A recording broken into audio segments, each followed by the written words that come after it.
So who's controlling this bad weather? It's probably the happy fans. Well, whoever's doing it, please change it. Hey, we're in the month of May. Last night, though, Pardon? les Canadiens ont battu Toronto. Ça me va une partie hier soir. Okay. C'est vrai, Yvon? Oui, c'est bien vrai, Léo. Notre petit, là, il fait bien, il joue bien. Le nouveau, là. J'ai de la misère de le dire, là. Le nouveau joueur. Ouais, Cole Caulfield. Ouais, c'est qui a monté, là. Cole Caulfield. Caulfield, ouais. My God, c'était beau, hein?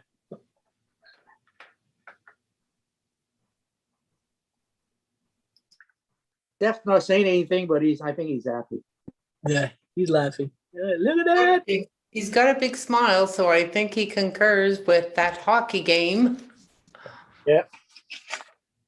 I don't want to say too much because the season's far from over, but I think they're in the playoffs. Yep. You're right, Steph. I mean, you never say never until a fat lady sings, right?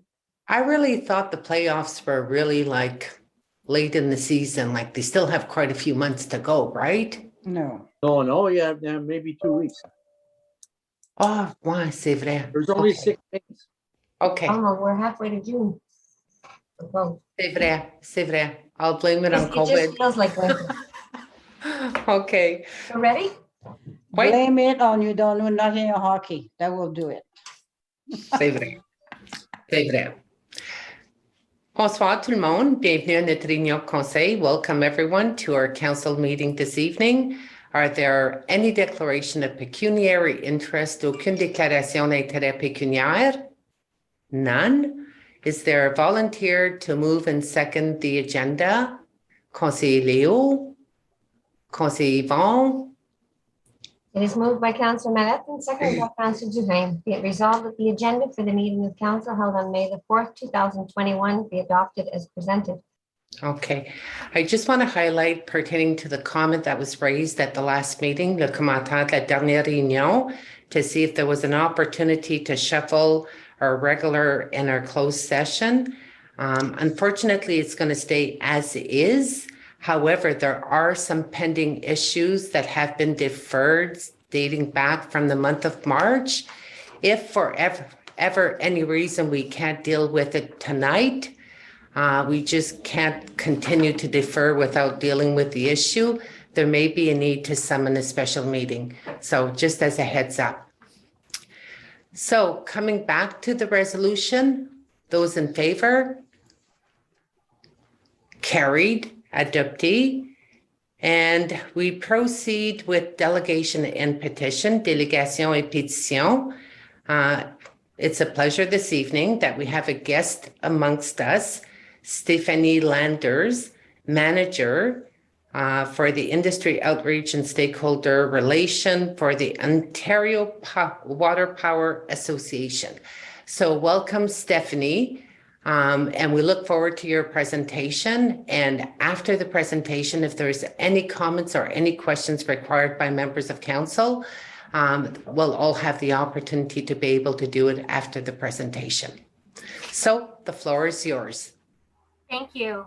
Good evening, Honorable Mayor and councillors. I'm just going to share my screen so you can see my presentation. And everyone should be seeing my screen now, so just a thumbs up perhaps so I can ensure that. Thank you for having me to council today. I'm just going to switch my settings here.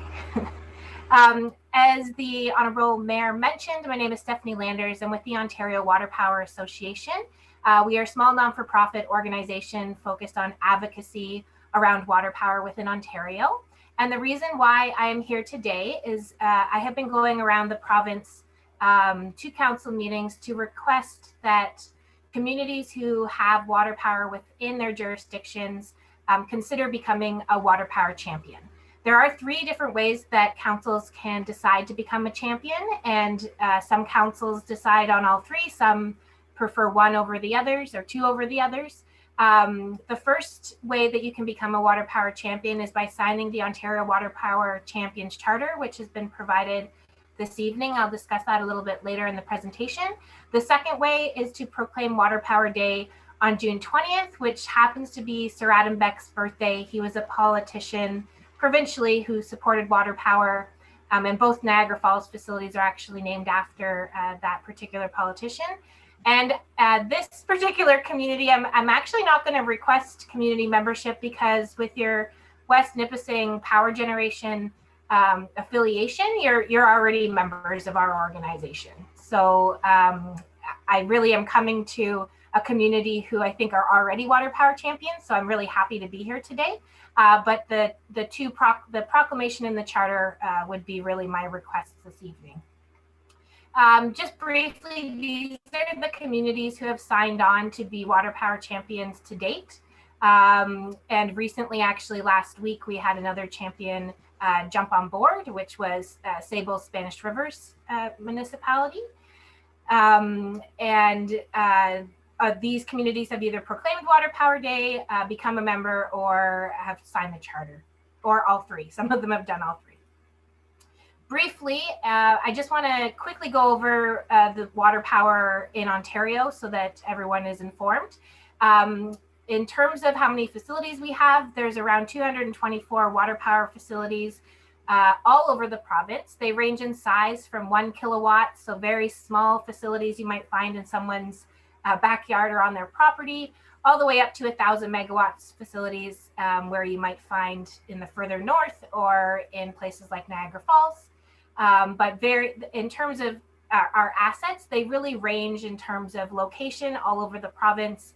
In terms of how old they are, if we look at the bottom graph here to the right, we have facilities that are brand new, and we have many century-old facilities as well, many of which I think we have over 40 now that are over a century old. And then we also have ranging facilities in size, as mentioned, and we're located all over the province. In terms of the breakdown of electricity in Ontario, water power or hydro accounts for about 1/4 or 1/4 of the province's electricity. And up until the 1960s, all of our power came from water power. So that's why it's embedded in communities like yourselves all over the province. Importantly, we know that the last election, there was concern over public support for energy technologies and water power. We did a public consultation survey with a third-party organization. We found that the public, all in all, support water power. Our number we found was 92% of Ontario public support water power, and that was across all regions of the province as well as political affiliation. So that was really nice to find out, and something to consider with your own constituents in terms of supporting renewable energy technology. Additionally, something in the last election that was of concern for residents was the fact of energy costs and energy bills. So when we look at different energy technologies, water power really has the best bang for buck. When we look at capacity installed, contributing to peak load, so we can release water when we need electricity, or hold it back if we want kind of the battery of electricity in the province. When we take it all into account, including how old our assets are, we are really the lowest cost of electricity for those living within Ontario. And then essentially the reason why I'm here is because we are predicting or foreseeing a movement towards local land use planning. We see multiple opportunities to retrofit existing assets, which actually your community has already done. Your facility in 2019 was just finished with being upgraded. However, there are over 2,000 dams in the province that currently do not produce power, but they do have alternative purposes like flood mitigation or navigation, recreation. And there's opportunity with that aging infrastructure to develop more water power assets. And then finally, when we look towards sustainable communities and economic opportunities, as well as the movement away from fossil fuel technology, we really foresee water power as a opportunity for the future of development within local communities as well. So I know you know your community better than I do, but just briefly, you have two water power facilities within West Nipissing Municipality. The first one is Crystal Falls, built in 1921, which is 8 megawatts. That's owned by Ontario Power Generation, who is a member of ours. And then, of course, Sturgeon Falls, which is owned by West Nipissing Power Generation, and that was built in 1927, recently updated in 2019, just over 8 megawatts as well. The Waterpower Champions Charter is essentially a signed commitment to support the use and expansion of local water power, support historical infrastructure and refurbishment opportunities while conserving natural environments and valuing the voices within your communities as well. And then just working collaboratively with those to create future opportunities as they provide, or as they, I guess, come into fruition. I won't talk about membership because you are already members through the West Nipissing Power Generation. However, what I would like to point out is if you're ever interested in potential opportunities, part of membership includes our Water Power Reference Center, which identifies existing facilities, potential locations of new facilities, as well as multiple layers of information around hydropower itself.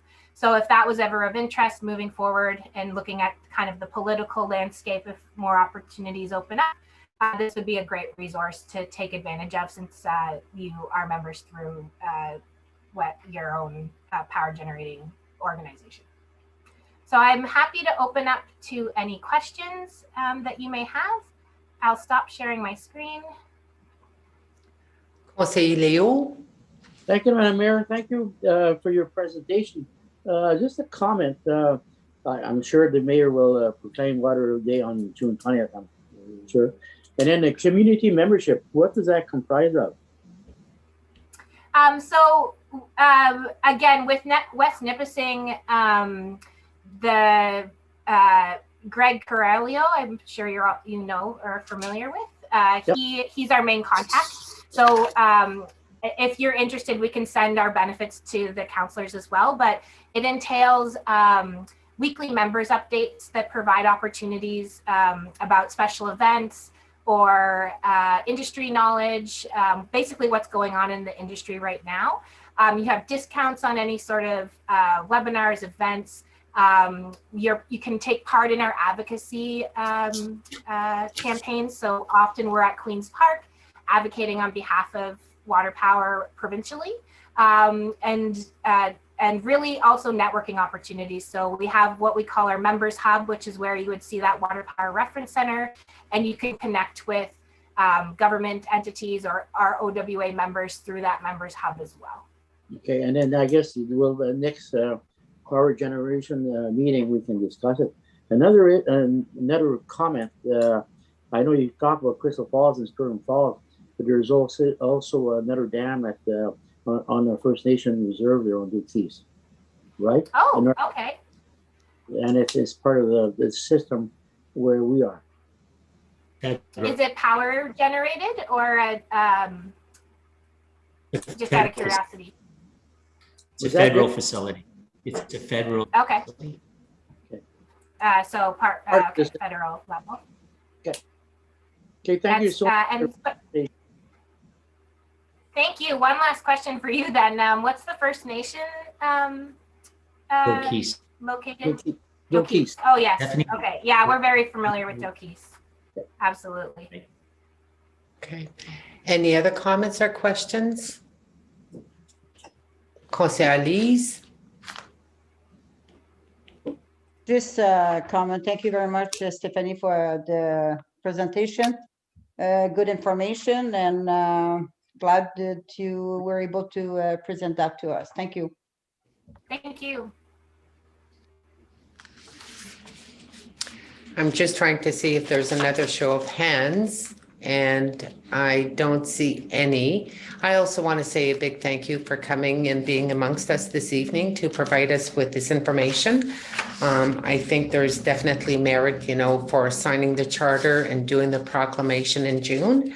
Just out of curiosity, It also talks about advocating about investing or retrofitting aging assets. Was there any retrofits that were done to the Crystal Falls location?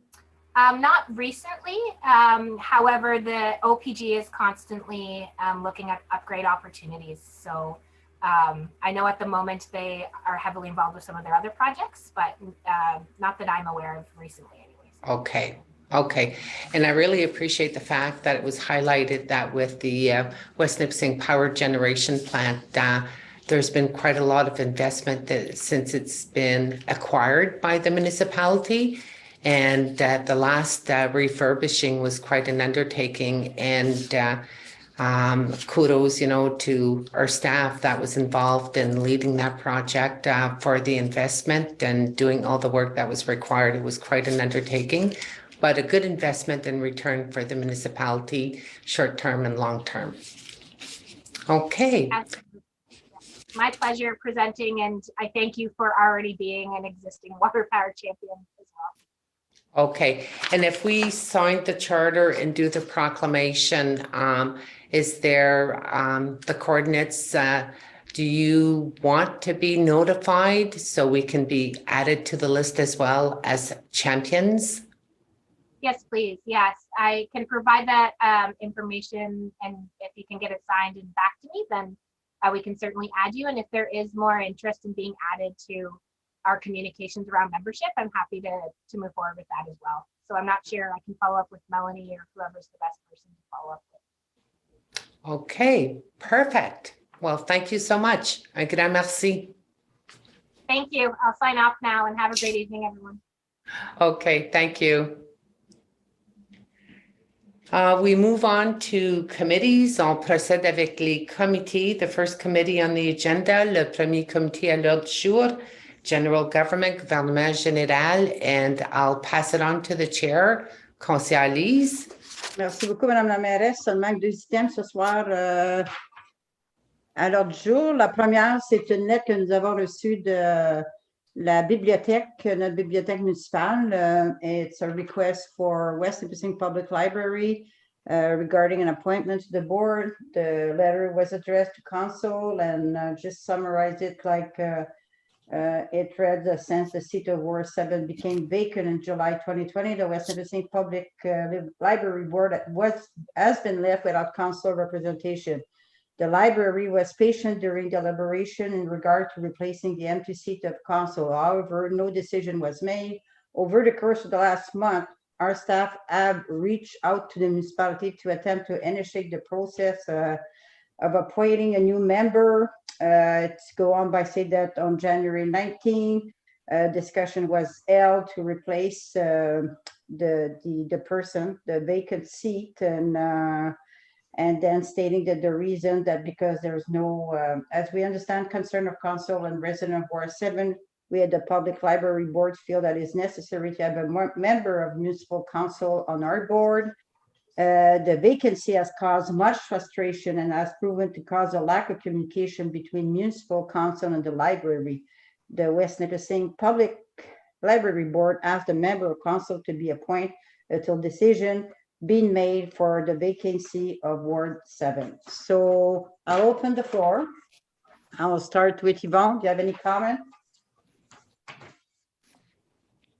Thank you, Madame Senecal. Yes, quite frankly, I think I certainly have no problem in appointing any councillor who's willing to go on the board for the library.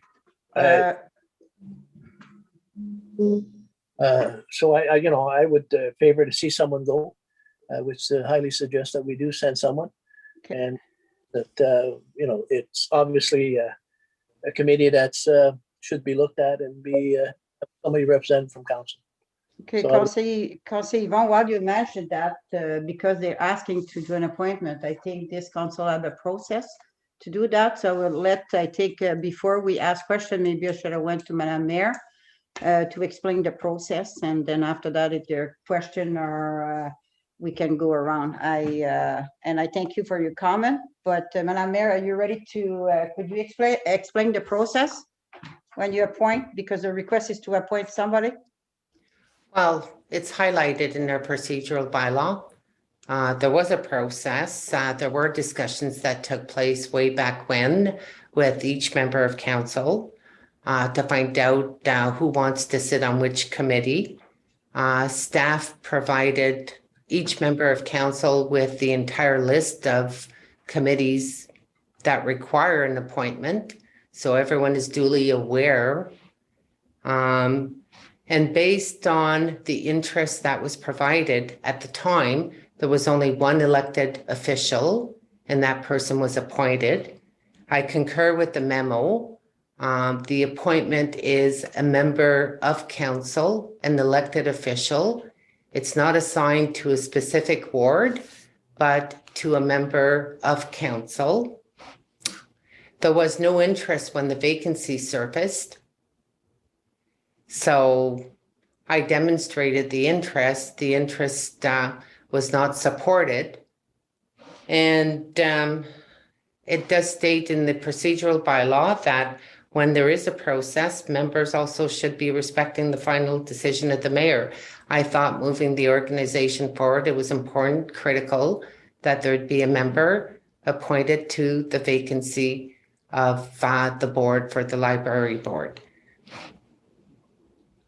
Madam Mayor, would it be fair to say that maybe we can provide us with time that some of us want to submit our names so we can follow the process established? And that if there's any interest that you will, again, like what you did at the beginning, which is your job to do, appoint if anybody show any interest and make a decision if there are more than one, which one you want to appoint. So I would suggest and recommend, so instead of going to a lengthy discussion and because it's that you gave us maybe till next meeting and send a reminder that anybody interested to sit on the library board to send you their name. And then at next council decision, we might have a resolution to appoint somebody from anybody that has shown any interest. So I concur. So anybody concur with that? Or you want, what do you want to go question or what is it? You want to go for a question? Okay, so I'll go around and we'll come back at the end and we'll see if we, because it is the process to follow. So we'll let the chance to the council member to say their comments. So I'm gonna go, I went with Yvonne. So the next one is, I think it's Councillor Christopher. Yeah, so We cannot hear you, Chris. you can't hear me? How about now? Okay, yeah, now Yeah. it's okay. Yeah. I was going through the boards today and just looking at the numbers and structure, and I did notice that the library board for some reason is a 6-member board, which I found odd because that can put you in a situation where you end up with deadlock. So I was just going to suggest maybe not for this term, but perhaps that should be a 5 or 7-person board because by the library charter there, it can be from 5 to 9. So just a comment. Thank you. And yes, I agree with that process. We can do that. Okay, Conseiller Larrabee. No comment at this time. Thank you, Madam Chair. Okay, Conseiller Leo. Yes, I agree. We if somebody wants to submit their name, and then we'll vote on somebody the next meeting. If somebody's interested, and submit their names. Okay, I'm okay. Okay, and just to clarify, it would not be a vote because it would be appointed as a regular process if somebody's interested. Well, Councillor Dan? Yes, Well, Councillor Leo. Madam Chair, if there's only one, it's fine. But if there's 2 that put their names, then it'll be vote. Well, no, if we go by the process, Councillor Leo, is that at the beginning, it could have been two member interested in sitting on one committee, and the last decision is made by the mayor. So that's the same process of that was done. At that time, Councillor Jerimo was there. And obviously, for a reason beyond any one of us control, he's not councillor anymore. So at this point of time, the process, and it did not work the last time that we tried to replace it now. So we'll follow exactly the process. And there's nobody that gave their name or submit their name. Well, there's not much we can do, right? But it's still a resolution. It has to be voted Well, on. yeah, there will be a resolution, Conseiller Leo. But I mean, you can refuse the resolution. I know that. We're not talking about the resolution.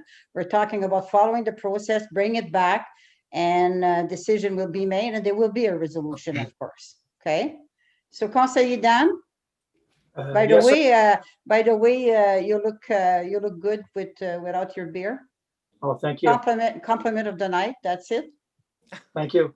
Yes, I agree with this, but however, I would like that there's be a call letter out to all councillors and that all councillors have a chance to submit their name. And then I would highly recommend, and I'd like notated that if there's more than one name, that the names come to the table and that we vote on the names. Well, thank you very, very much for you. Then before we do that, we have to follow the procedure, and I don't have it in front of me, and I don't know if it's possible to do that. But as far as your recommendation that everybody had a chance to apply, I agree 100% with that. Councillor Denis? Yes, Madam Chair, I also agree that we move on with the process and hopefully we can get somebody on that board. It's not a big issue. So let's give our names if we want to go on the board and let's settle this as adults. Thank you. Thank you, Conseiller Denis, and I am on the same page, so I guess that will be, so the Madame Mayor direction is to send an email to every councillor and give them a deadline of a, yes. If I may, instead of sending an email to all members of council, we're discussing that this evening. So every member is duly informed that there is a vacancy. If anyone is interested, please notify me before the next meeting, and if there's more than one member, then I'll make a recommendation to council. It's highlighted in our procedural bylaw, and thank you, Madam Chair, for making reference to the process, because the procedural bylaw does state the procedure for appointment to committees, and it does state how to proceed. So we agree to the process, and in consultation with the members that are interested, let me know. And if there's more than one, then a recommendation will follow to council with the recommended appointee to the library board. Thank you. So that's it for this.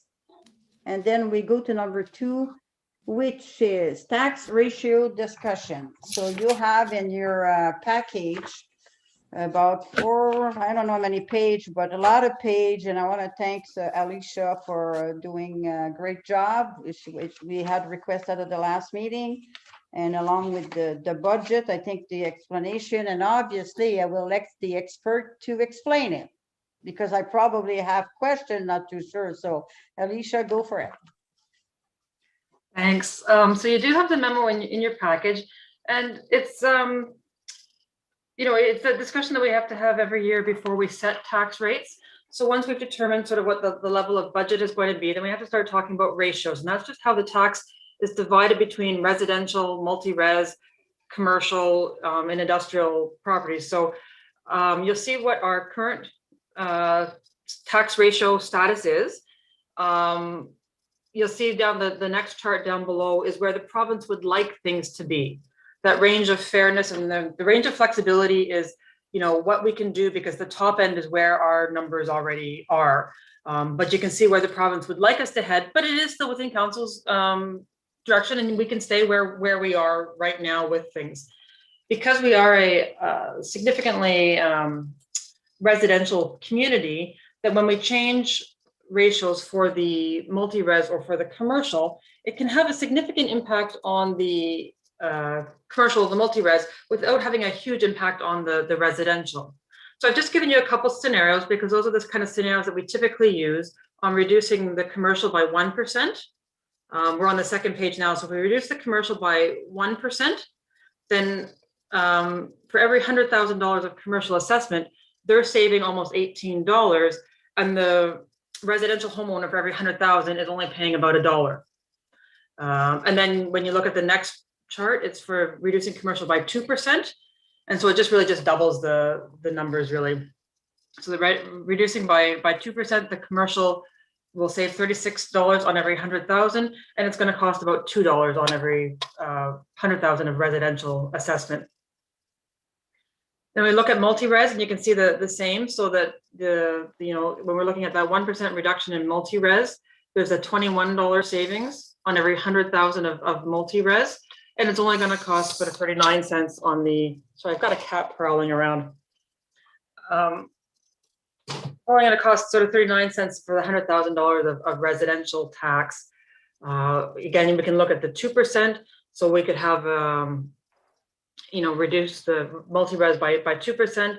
It's going to save $42 on every 100,000 of multi-res, but only cost 78 on the residential. And again, that's just because our tax base is so heavily residential that it can kind of split among that way. And then on the final page, you'll see that, if you want to take a look at what you do on both multi-res and commercial, if we reduce both of them at the same time, what the impact is and how the impact is on the residential taxpayer. It has been a few years since we've moved either one of these rates. I think it was 2016, the province sort of forced our hand on the multi-res and brought the multi-res down to 2%, and all new multi-res comes in at 1-to-1. So it comes in at the same ratio as the residential taxes do. But then, yeah, that's sort of the summary of the tax ratios and some of the possibilities that you have.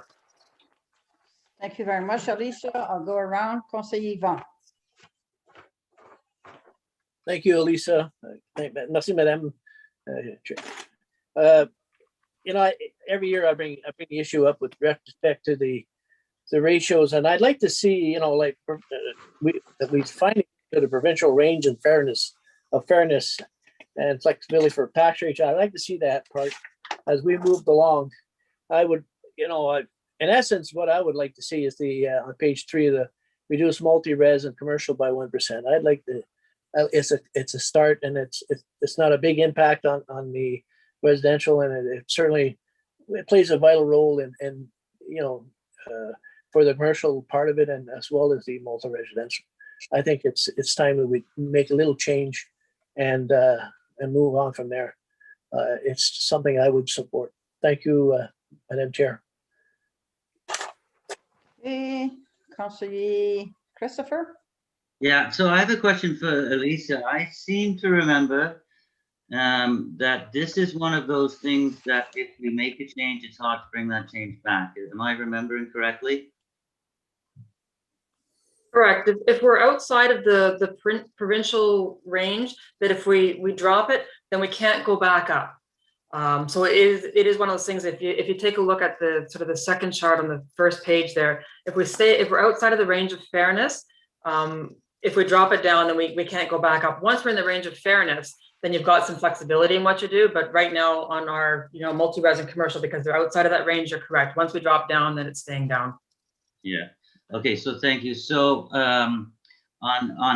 based on that piece of information, that kind of worries me, and so I for one are for the status quo. Thank you. Okay, let me take note because I didn't think we would be going around for a yes or no, but question now. It's next one is Conseiller Larrabee. Thank you, Madam Chair. Well, I for one would support status quo the way it is now. Our resident, we have a lot of pensioners, and their income is not increasing. And businesses, well, I could see that they right now they're suffering, but they could always up the price of their merchandise to accommodate the tax that's going to be imposed. But our pensioners, they don't have that option, and people are having a hard time. So I would say let's leave it the way it is, status quo. Thank you. Okay. Conseiller Leo. Thank you, Madam Chair. Yeah, status quo for me also. The thing is, I've never seen a landlord if they drop their tax ratio trickle down to the residents, to the landlord, to the tenants. No, I say status quo. Conseiller Dan. I think I don't think the timing is right to play with this right now. We're in a period that there's a lot of insecurity There's a lot of things that are going on. Usually when you play around with ratios, it's when, I did some research on this, when you do play with ratios, it's in a time when things are going well and we've got a good idea where the economy is going and we know what's going on in regards to the future. Secondly, I don't like the idea that when you lower the taxes for multi-residential and the commercial, it goes on the backs of the residential taxpayers. And I don't think that is correct. Thirdly, I think that from the perspective of our tax ratios, I think no one could say that this is an economic development. It would be good that it's an initiative to help people come to our community and bring a business in, because our taxes are still much lower than everybody else. So I don't think there's any need to do it that way. So based on that, and then I think that the other point is that, again, just to re-echo what Councillor Leo said, whenever we reduce multi-residential, it's never trickled down to the tenant, to the person that's renting. And I don't think that is fair. If everybody, if you want to assure that that would trickle down to the rent that people are paying, then I would maybe consider it. So saying that, I think just in conclusion, you do your ratios changes in a time of stability, and we're not in that period. I don't think that businesses are going to suffer with the tax rates that we're going to impose. And then the other statement too that was stated, once you reduce it, you can't get back. So I think this is on a slippery slope, and I think that we should stay status quo at least for this year until we see what the near future brings to us. Thank you, Conseiller Dan. Madame la Mairesse. Thank you, Madam Chair. It's always a yearly process that we need to deal with, so we can give direction to staff. And I would not concur making any modification to multi-res, because we did fix the issue a few years ago to bring down the multi-res to the provincial range. So that one issue has been addressed.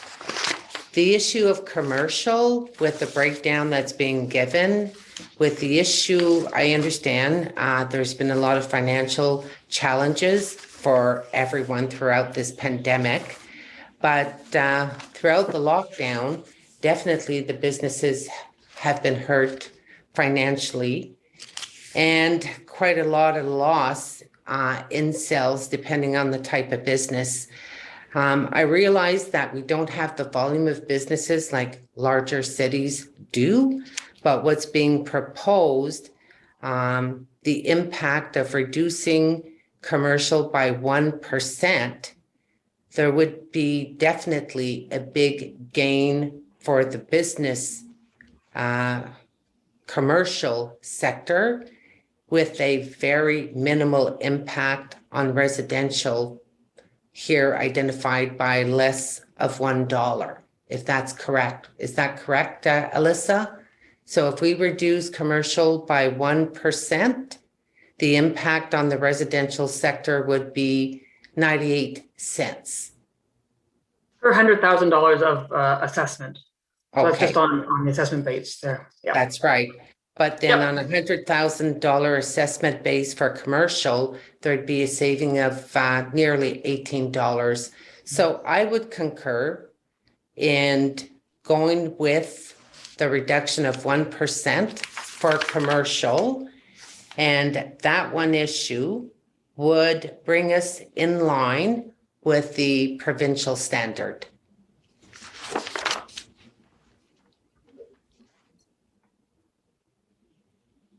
Okay, so if I can ask a question just to go with you, Madam Mayor, if I can. I can wait at the end, but it's just a clarification on that. So if, let's say that we concur what you just recommend,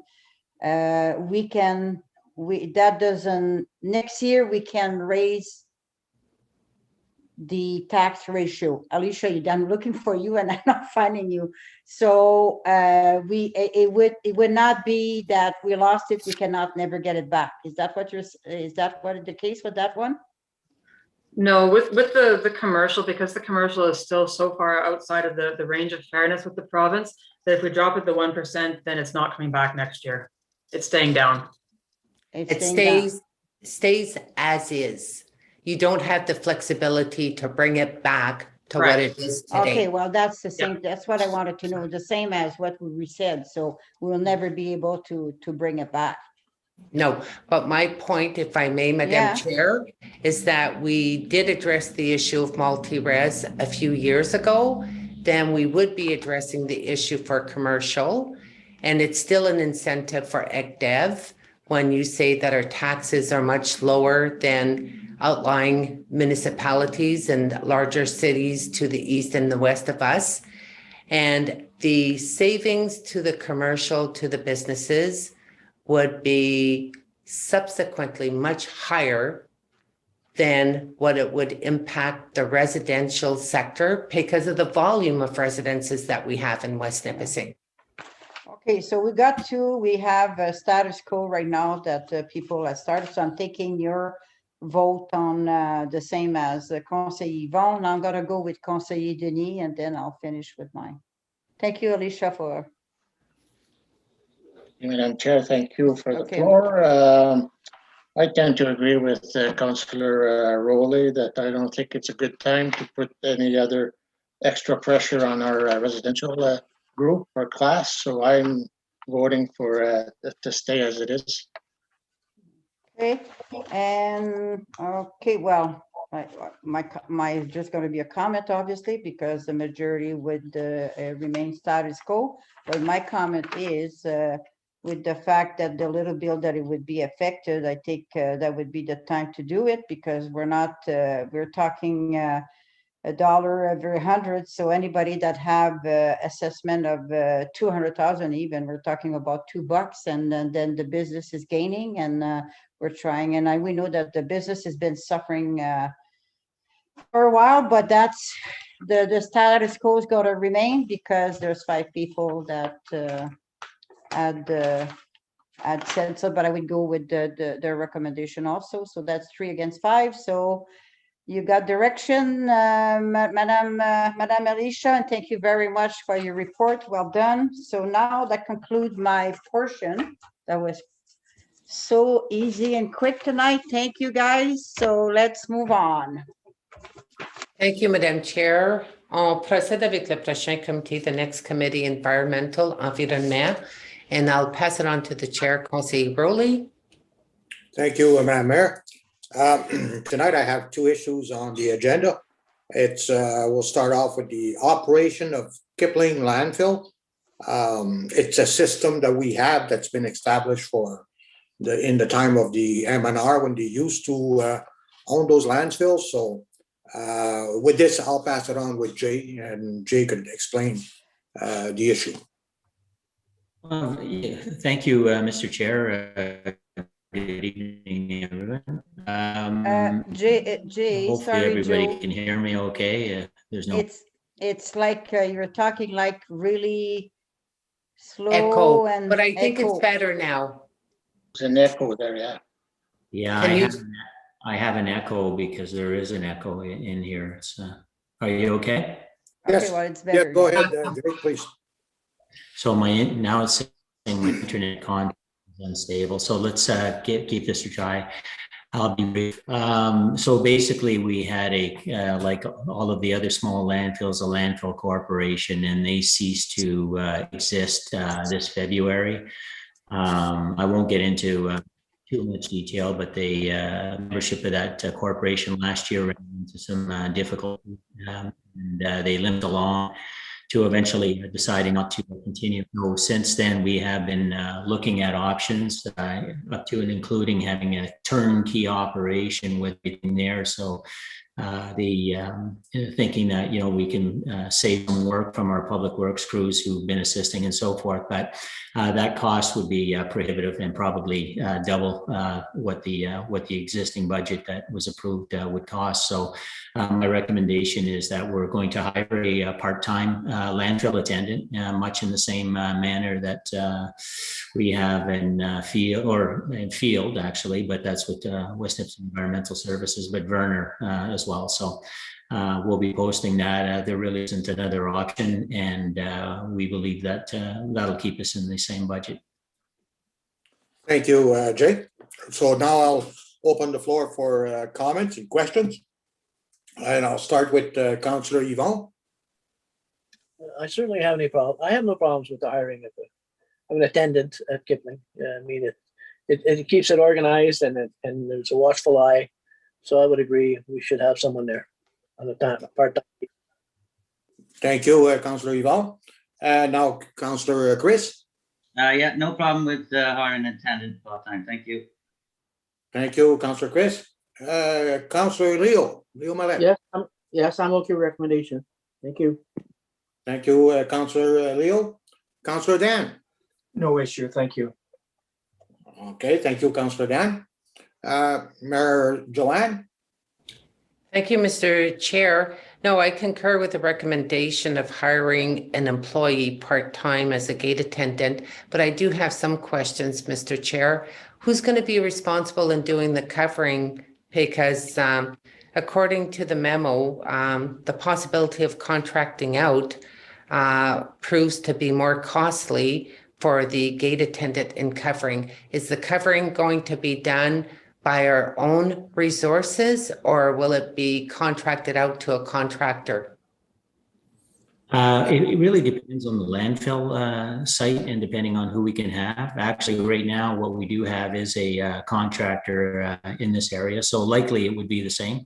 And we kind of use local services, but we also have some of the additional work that's done to maintain, such as grading the road and all of that kind of stuff. That continues to be Public Works. Okay. May I, Mr. Chair, with a subsequent question? Please do, yes. Okay.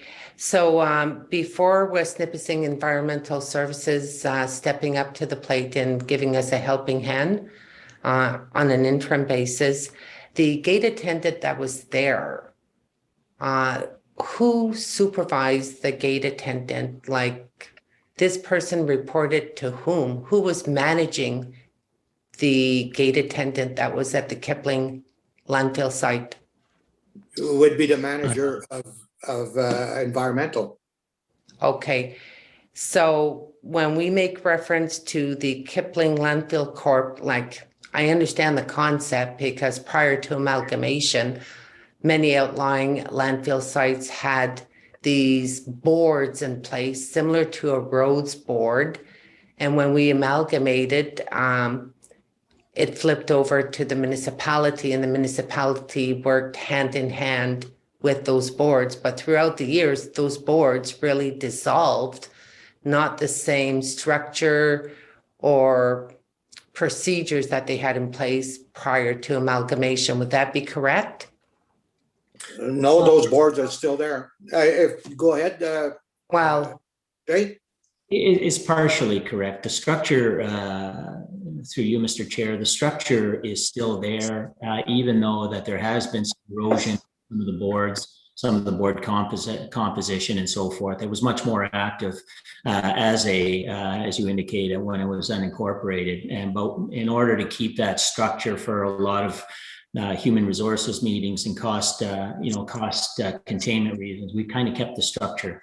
We're now looking at those structures on an individual basis, and we'll be dealing with that more at a council level coming forward. But for the time being, Kipling has fully dissolved, even though they were down to one or two people comprising that company.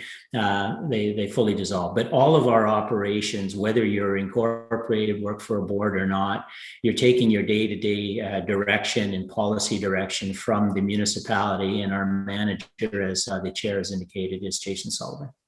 Okay, I just wanted to clarify the nuance and, to make sure that I could visualize the process, because I do know that the gate attendants in their mindset is they may not have the status of employee, but then they refer to the person that they report to as their manager of West Nipissing Environmental Services, Jason Sullivan.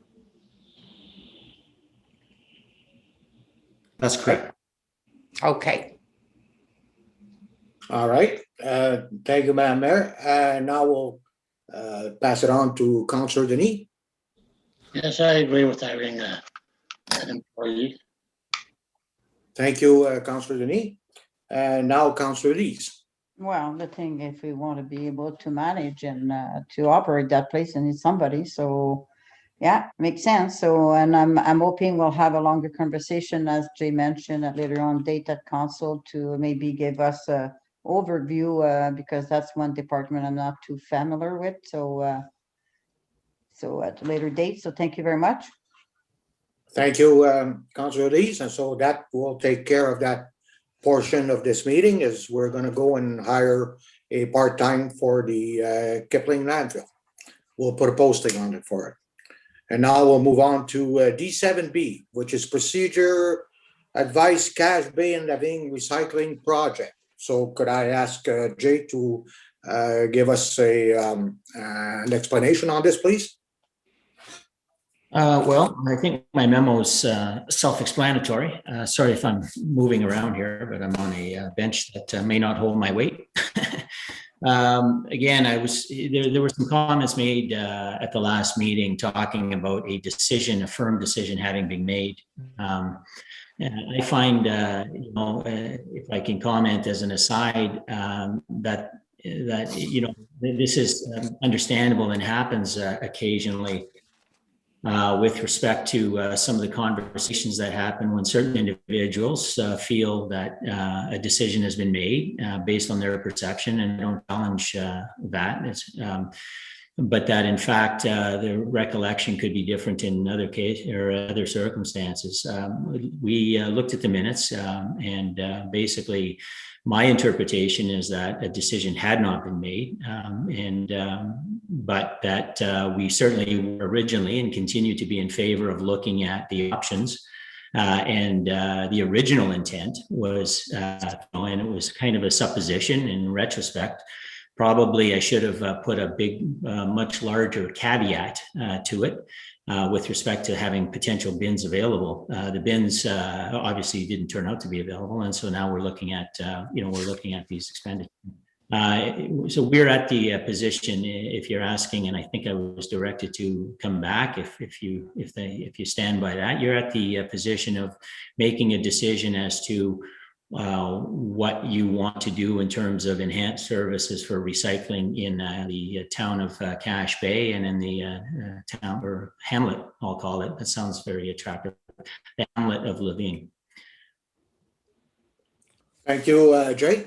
So with this said, that's the explanation that Jay gave us, that there was no decision taken on this. And I do recall that was supposed to be brought for budget deliberation. So I will open the floor for comments. We'll start with Yvonne. Do you have any comments? Oh, with retrospect, thank you, Mr. Chair. In essence, what we really want to do is, and what's happening now in our community is there's a lot of people are being made aware of a situation with respect to garbage and where it lies and why it lies in that area. And a lot of people are volunteering themselves to look into this and trying to enhance and beautify our communities. If you have nowhere to put it and you're having a problem to put it someplace, they're obviously going to put it along the road or in the bush or in areas that it's unfortunate. So let's, and I'm an advocate in recycling. I strongly believe that it should be done. And I would do anything that would, give people the opportunity to put their items in the right place for that recycling purpose. So I have no problems in putting trying some bins in in Levine, as well as in Cache Bay. I certainly have no problem. The outlying area, people can drop off their goods and without having to throw them in the bush or in the ditch or anywhere else that they shouldn't be. So I would highly support this, Mr. Chair, and I hope council does as well. Thank you. Thank you, Councillor Yvon. Councillor Chris. So this is a bit of a controversial topic because I do see that there are people in favor and people against. My difficulty is with the costing of it. It seems like a very expensive thing. You know, I never have used a recycle bin in the 16 years that I've lived here. I pack my truck every Wednesday and every Sunday, and I take it to the depot that's available at the dump. And I think that most people have that option. So currently, based on the cost that we've been given, I don't agree. Thank you. Thank you, Councillor Chris. Councillor Leo. Yes, thank you, Mr. Chair. Yeah, I also agree with Councillor Chris. I mean, because I know in Cache Bay, every 2 weeks they have recycled pickup. So why is some business Cache Bay? And I remember years ago when we had the bins, they were bringing cans of oil and there was tires. I want to say the barbecue, not cans, but I mean the propane tanks and all that stuff. They were just dumping it and mattresses and all that. So we don't want that in that municipality. In Living, well, I guess they can bring their recycle to the dump like you do in Field and Verner and all that. So, no, and that's at cost. I forget the number, it was $148 for the 2 bins, if I'm for all the bins. So no, I'm not in it with it. Thank you. Thank you, Councillor Leo. Councillor Dan. Thank you, Mr. Chair. The issue at hand here is that some of these bins become a dumping zone and they become dumpsters for people. And as we saw in the pictures that were attached to the agenda, it was shown that some of ours are used as dumpsters and are not even used as recycling. We're not taking away any services from anybody. Like Councillor Leo said, in Cache Bay, we have a recycling. Every 2 weeks, people can put their stuff out at the street and they're picked up. One of the things that through the Sturgeon Falls beautification and under Gail Primo's leadership, the movement of picking up garbage throughout the municipality, one thing that was shown was that wherever there was a bin, whether it was our recycling bins or those big blue bins that some employers have or businesses have, there seems to be a heck of a lot of garbage around them. And the group has been cleaning them around those bins because of the people just don't put them in the goddamn garbage. They put them around the garbage. So that's an issue too.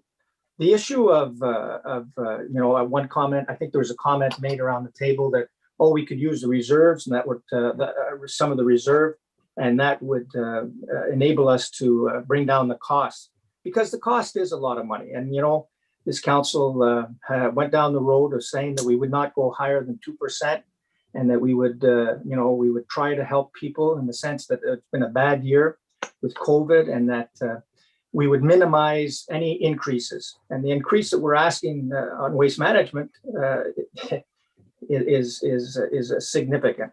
So saying that, the reserve, if anybody wants to use a reserve, because there is part of a reserve there, maybe what we should be doing is using it to move on or move forward the free stores that we have.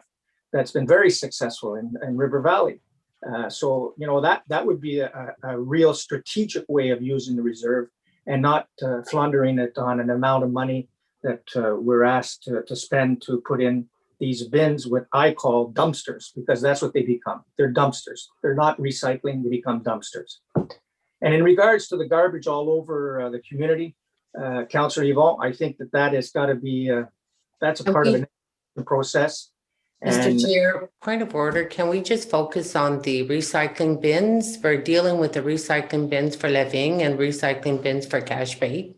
Let me finish off, Madam Mayor, and I asked the point of order. If I may respond to your point of order, Councillor Dan is responding to a comment that Councillor Yvon made. So could you please keep going, Dan, please? Councillor Dan. Thank you, Mr. Chair. So I'll conclude this because I don't want to be perceived of talking too much. So the point being, Councillor Yvon, is we've got to educate people that, you just don't dump things all over the place. That's all. Thank you. Thank you, Councillor Dan. And now, Madam Mayor. Out of courtesy, if you have no objection, Mr. Chair, I'll let Conseiller Denis Sénécal go before me because it's been an issue that he's been advocating for his ward in the community of Lavigne. And in fairness, I think that he should have probably been one of the first to speak, but that's my personal opinion. And I can speak after. If you wish, Madam Mayor, as far as the procedure that I've followed is a procedure that was followed prior comments. So I'm just following what was there. No difference. Yeah, I'm not challenging the process. I'm just. That's okay. Councillor Denis, please. Well, thank you, Mr. Chair. Well, you know my position on this. I just want to reiterate that I don't think some councillors, and I'm saddened by this, that they don't understand the issues of Lavigne, which is, I guess, too far from the headquarters of Sturgeon. Because if you take your head out of the sand, you got to realize that Lavigne, there's no blue box in Lavigne. No blue box. There's nothing I can do with my canopies or my box of TV dinner. There's nothing I can do with it besides put it in the bag. So now what I have to do is put that in a bag and throw it to the dump, or I'm going to drive 8 kilometers to the landfill site in Lavigne, and there's no bins there. I have to throw it back in the if you go look at what's being thrown, there's specific like boards and steel. There's 3 shipping containers, but there's no bins there. Everything is going in a dump. So we're not saving our landfill.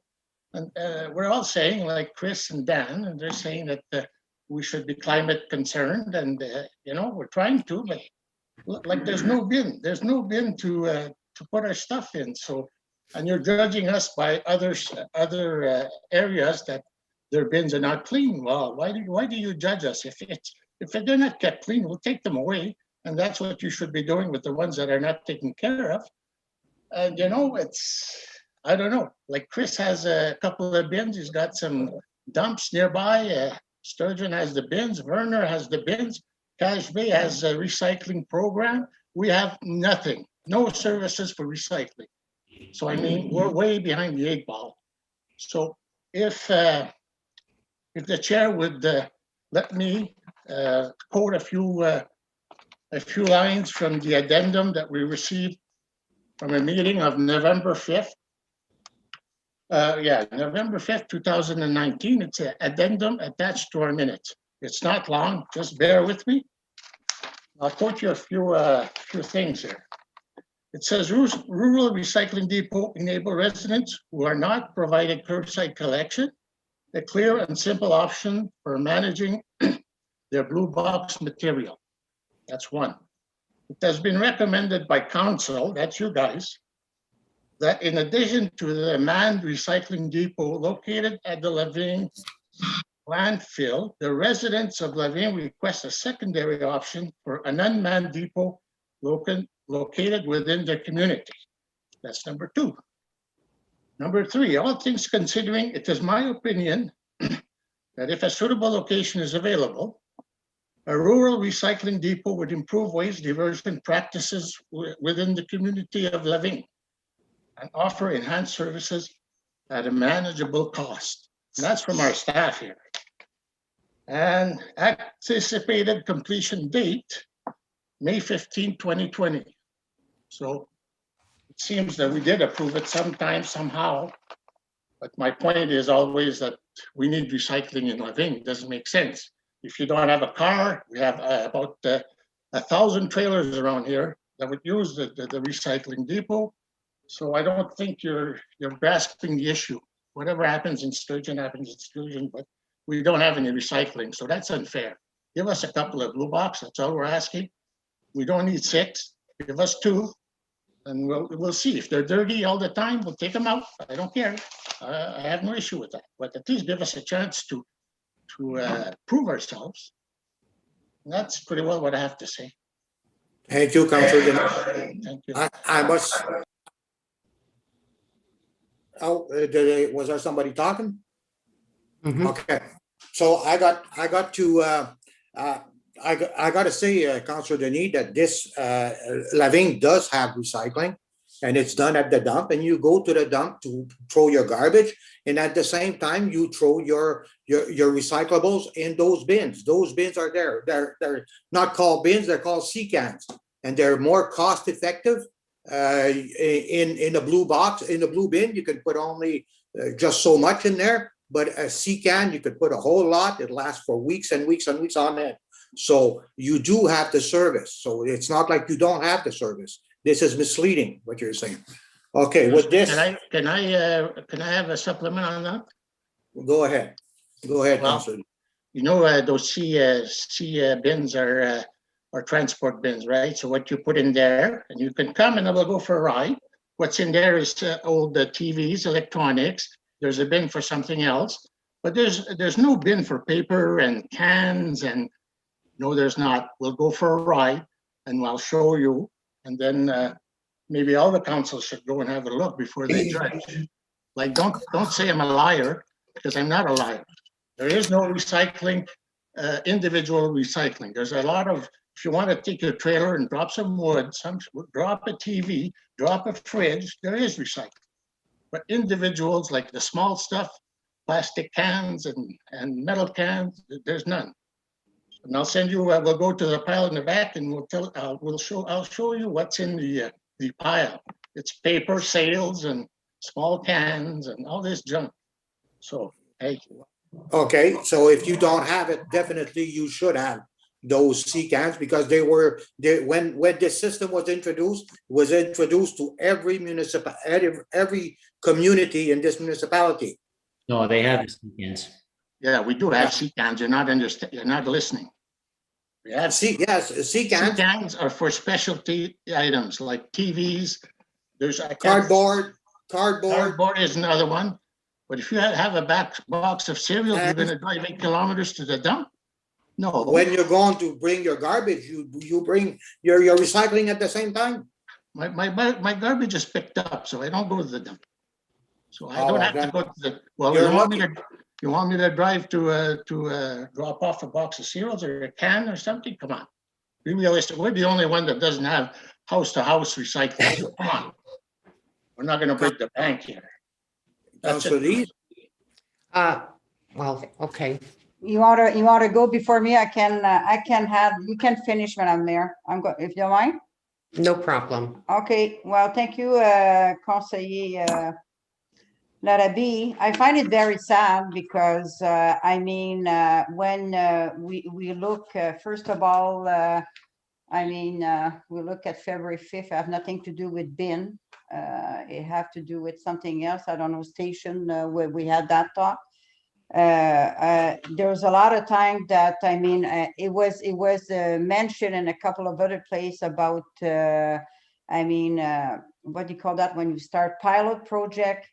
I mean, there is pickup bins in Verner, and there's also a bin at the arena. I think they have 6-7 bins. There is bin, I think, in field somewhere. I'm not too sure. Don't remember the location.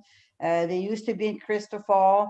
We're talking about the garbage on the road. I mean, if at least, and I'm not minimizing, I think because I live not too far from one that I know what Councillor Dan was talking about, dropping stuff, the bin is full, and then the clothing, and then it's all over the place. I see that too.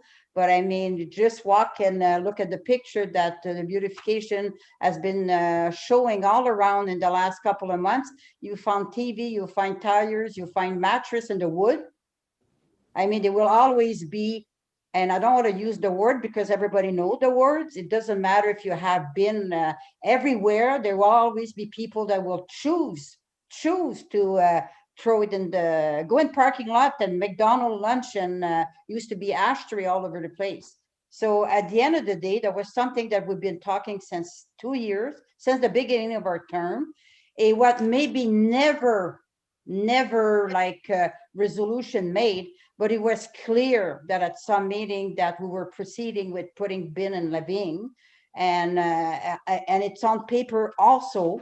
So I find it very, they were a good recommendation. And you know what, first of all, we're not talking recommendation that was made was not for the reserve, it was for the surplus that was giving last year. It was providing a chance, and I don't think we need 12 bin to buy 12 bin, 6 for cash bay and 6 for levying. Councillor Denis just said he's asking for 2, and I'm sure cash bay would be very pleased with 2.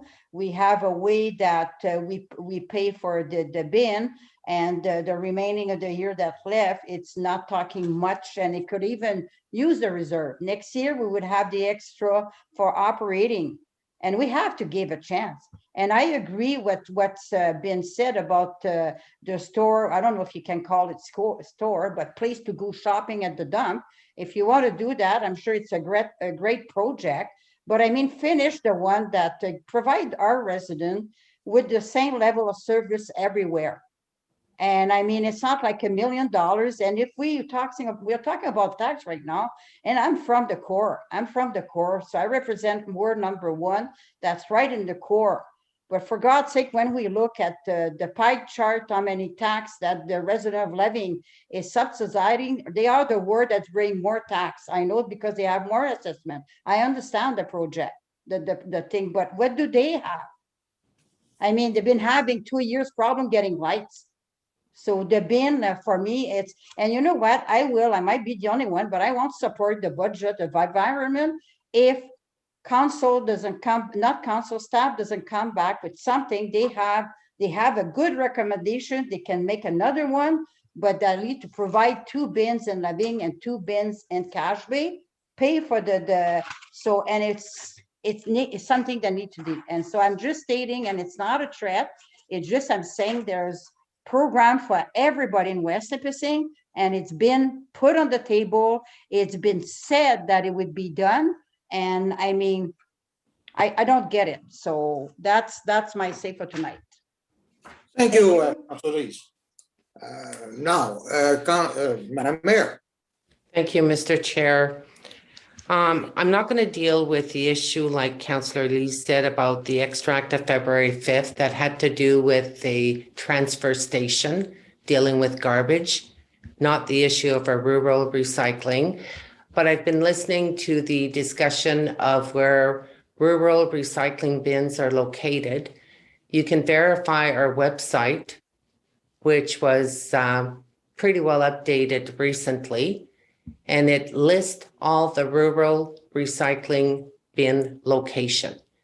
On that site, it states that there's one in the community of Field, one in the area of Crystal Falls, the one in Verner, the one in North Manettville. And I believe, I'm not too sure if there's another location that I may be missing. I don't think so. But when I look at the minutes, the extract of November 5th, nowhere in those minutes does it state that council did not agree with the report that had been, not the report, the document that had been provided to council, which Conseil Denis read. There was an anticipated completion date. There was also an opinion that was identified on that rural recycling depot that it would improve waste diversion practice within the community of Levying, and would also offer enhanced services at a manageable cost. And there was a cost that was identified there for refurbishing existing bins. However, if there were no bins to be refurbished, council was not made aware. I am aware that Conseil Denis in the fall of 2020 did request an update for the bins since they had not been installed in May. And the response that was provided was that, unfortunately, staff did not get to the recycling bins as planned due to resource constraints and COVID. So I'm putting the stress on the word as planned. So the direction was quite clear at the November 5th meeting that what we had been presented there was no objection to the documentation that had been presented to council. The minutes do not reflect that council disapproved the information that had been provided to us. Don't ask me what happened after the fact. Cache Bay was forgotten, out of sight, when we had also dealt with the same letter from a resident from Cache Bay, identifying the reason why she felt the residents of Cache Bay would benefit with a rural recycling bin. And then in December, we get the letter from the chair of West Nipissing Environmental Services saying, unfortunately, the added services were not incorporated into their budget and that it would be dealt with the subsequent year. When we got that letter, Mr. Chair, I think you do recall that I said, what happened to Cache Bay? And some people thought that Cache Bay were looking for garbage cans, garbage receptacles. It was not garbage, it was recycling. Therefore, that's why the minutes had been asked at the time to be reviewed.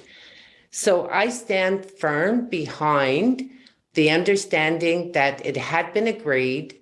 I do not recall members of council at that November 5th meeting saying, no, we don't agree.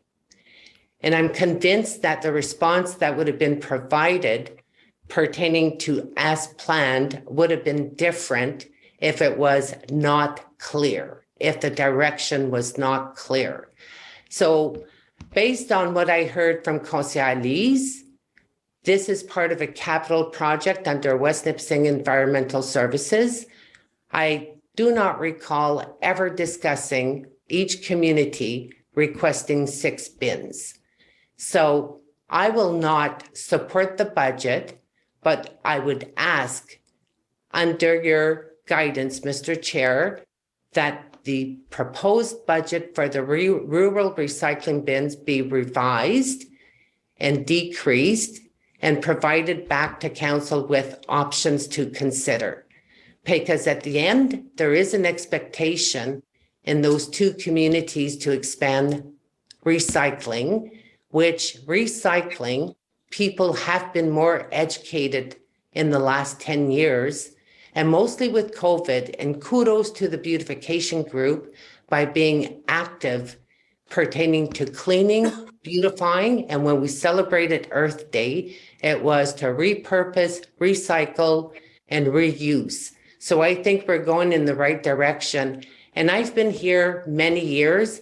The amount of investment that we've been doing to enhance services doesn't go at the same rate as what we do for other departments. And I think that if we want to be environmentally friendly, we need to start investing a little bit of money. And there was the cost even of considering of reducing those bins by half would even be lower than the surplus.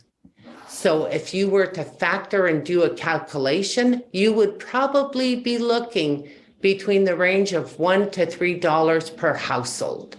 So we're debating an issue where you have residents that have the appetite to contribute and avoiding waste diversion in our landfills.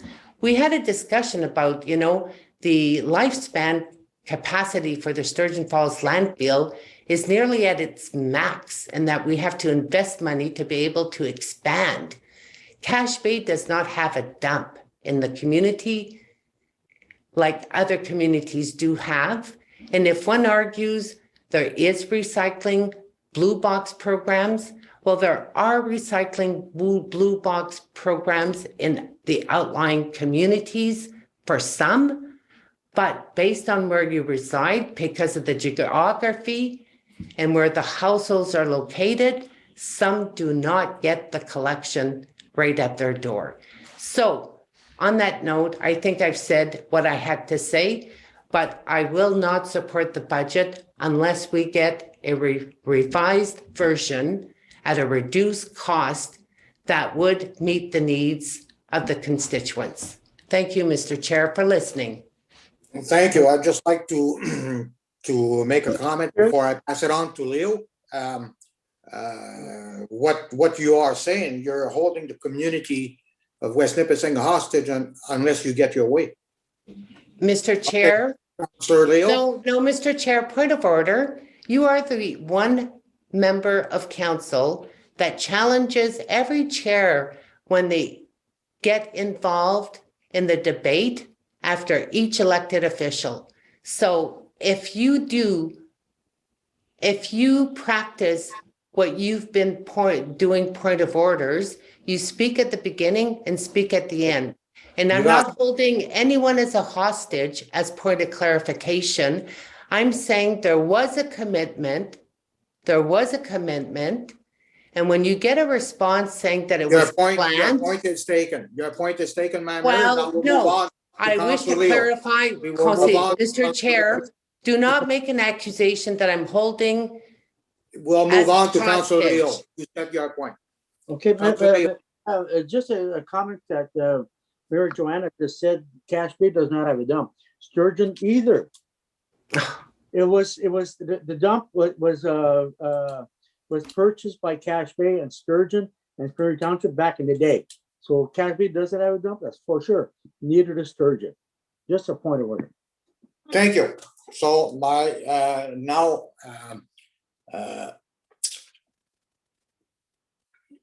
we have an expert that said if we do implement recycling, there needs to be 6 at every location. So now we have expert on this council better knowledgeable on this issue than our expert that we have as an employee. All right. And for me, it was like Jay mentioned, it was brought forward so we could have a discussion at budget. It was a budget item. It was never agreed upon. It probably you read it that way. You felt that way. Each and every one that thinks that we did agree, we did not. And going with these, bringing blue boxes in our community is moving our community backwards.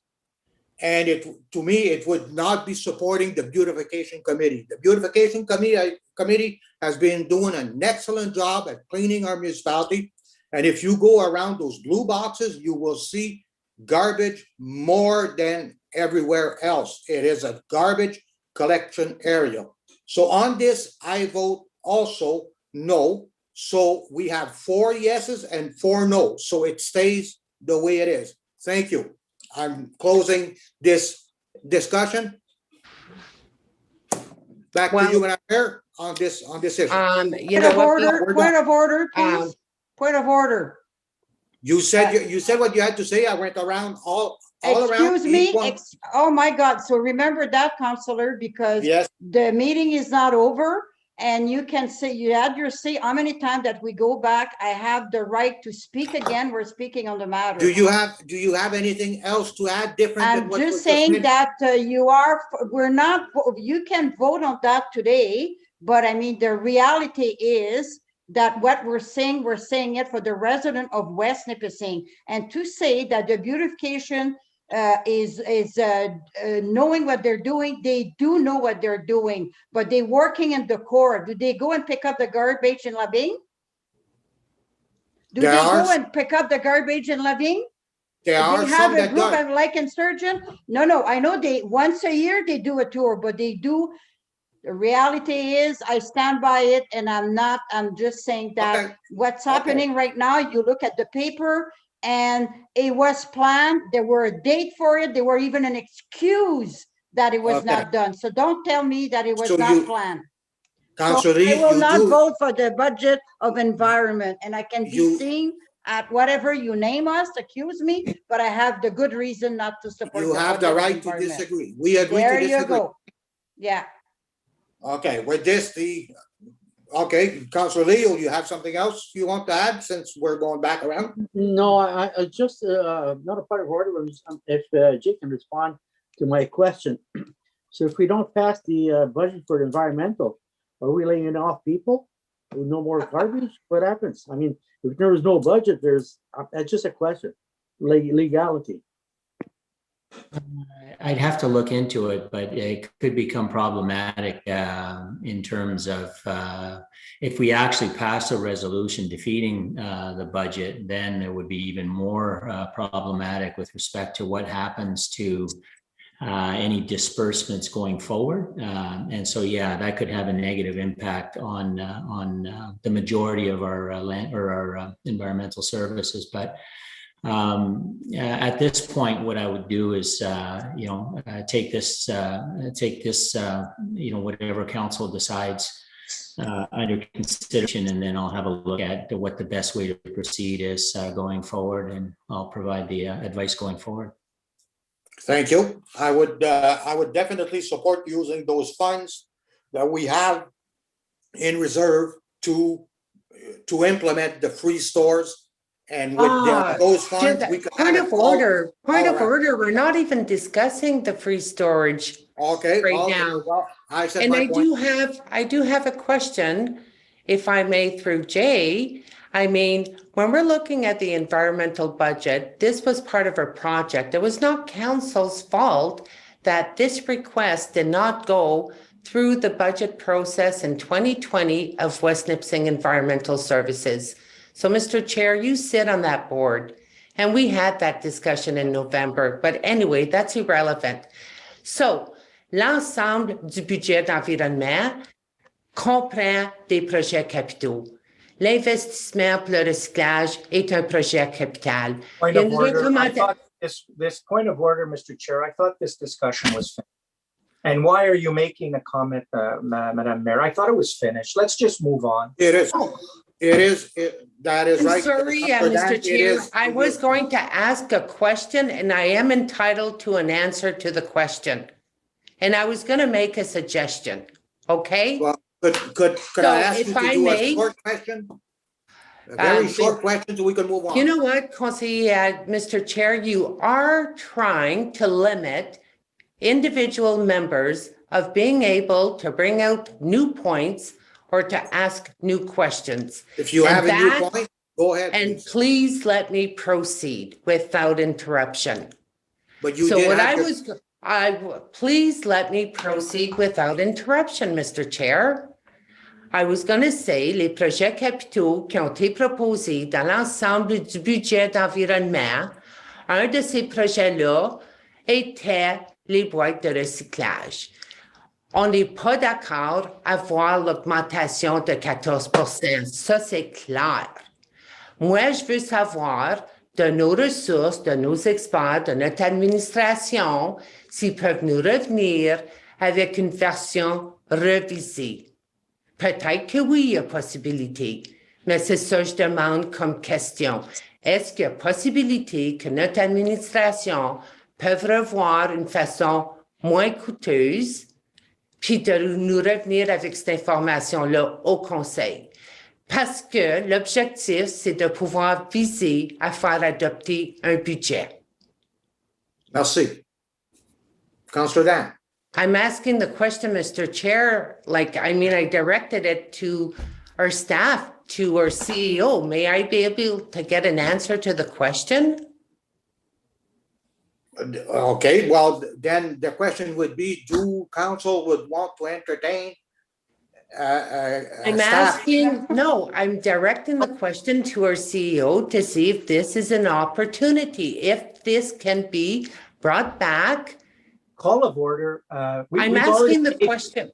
We've already made a point on this, Madam Mayor, and the conclusion is that we're not accepting to put the bins in those two place areas. So now I think we should be moving forward. And I think the thing is that you're just belaboring the conversation, and it's not. Yes.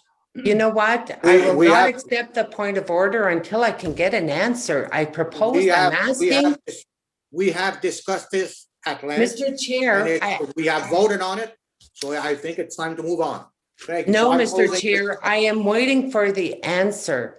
Is it doable for review and to be brought back? That's what I'm asking. So why the reservation in attempting to block staff from providing an answer? Does council wish for staff to go with Come on. a review. Point of No, order, point of order, I- like you like Point making of point of order. order. It doesn't make sense. If we give direction to staff, it's gotta be in favor, everyone's gonna be in favor. Or the Mr. Chair, majority. I was not The clear asking the majority. question to you. I'm directing the question to staff.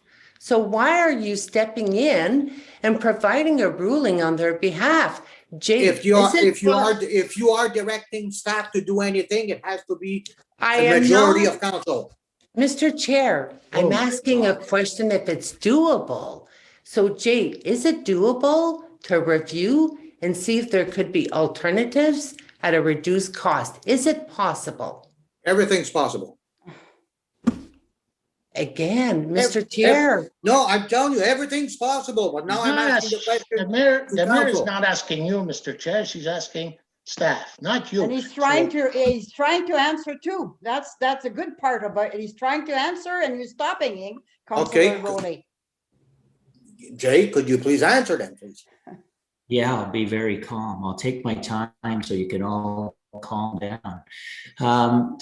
First of all, procedurally, I wasn't going to respond to that recognized by the chair. So no, a member of council, unless the chair directs a member of council. So I was waiting for the chair to recognize me. If the chair recognizes me, the answer I would give is everything is possible. So if you want a little bit longer explanation.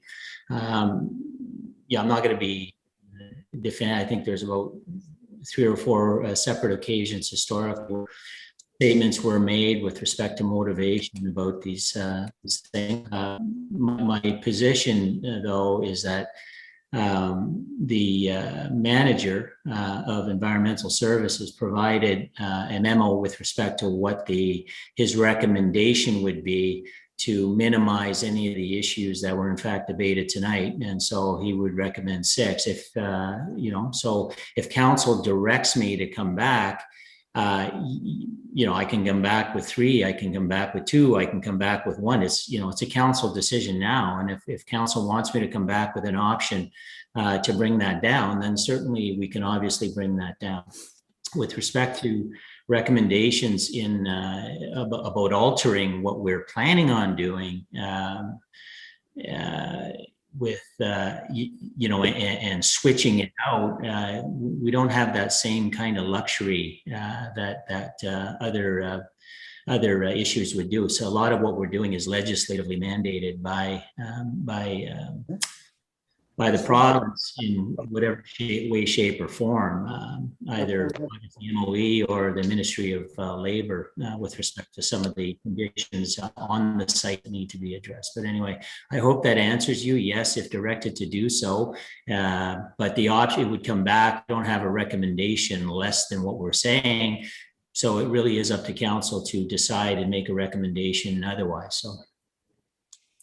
Okay, thank you, Jay. So that now we are where I was prior to Jay speaking. If there is an appetite for the staff to check this out, then we'll bring to council, we'll go for a vote. And if council directs staff to do it, then yes, that's where I was just about 5-10 minutes ago. Are you still recommending staff, Madam Mayor, to look into it? well, Mr. Chair, I'm trying to get a resolution to move forward with a environmental budget. And I think in fairness, if that's our goal, I would recommend that options be looked at what is doable at a lower cost. And if it helps moving the budget forward, kudos, everyone wins. And what would be the final impact per household at a reduced cost? So if there's an opportunity, I would definitely say yes. Instead of butting head, I think we should be looking at how we can resolve this. And that's my recommendation.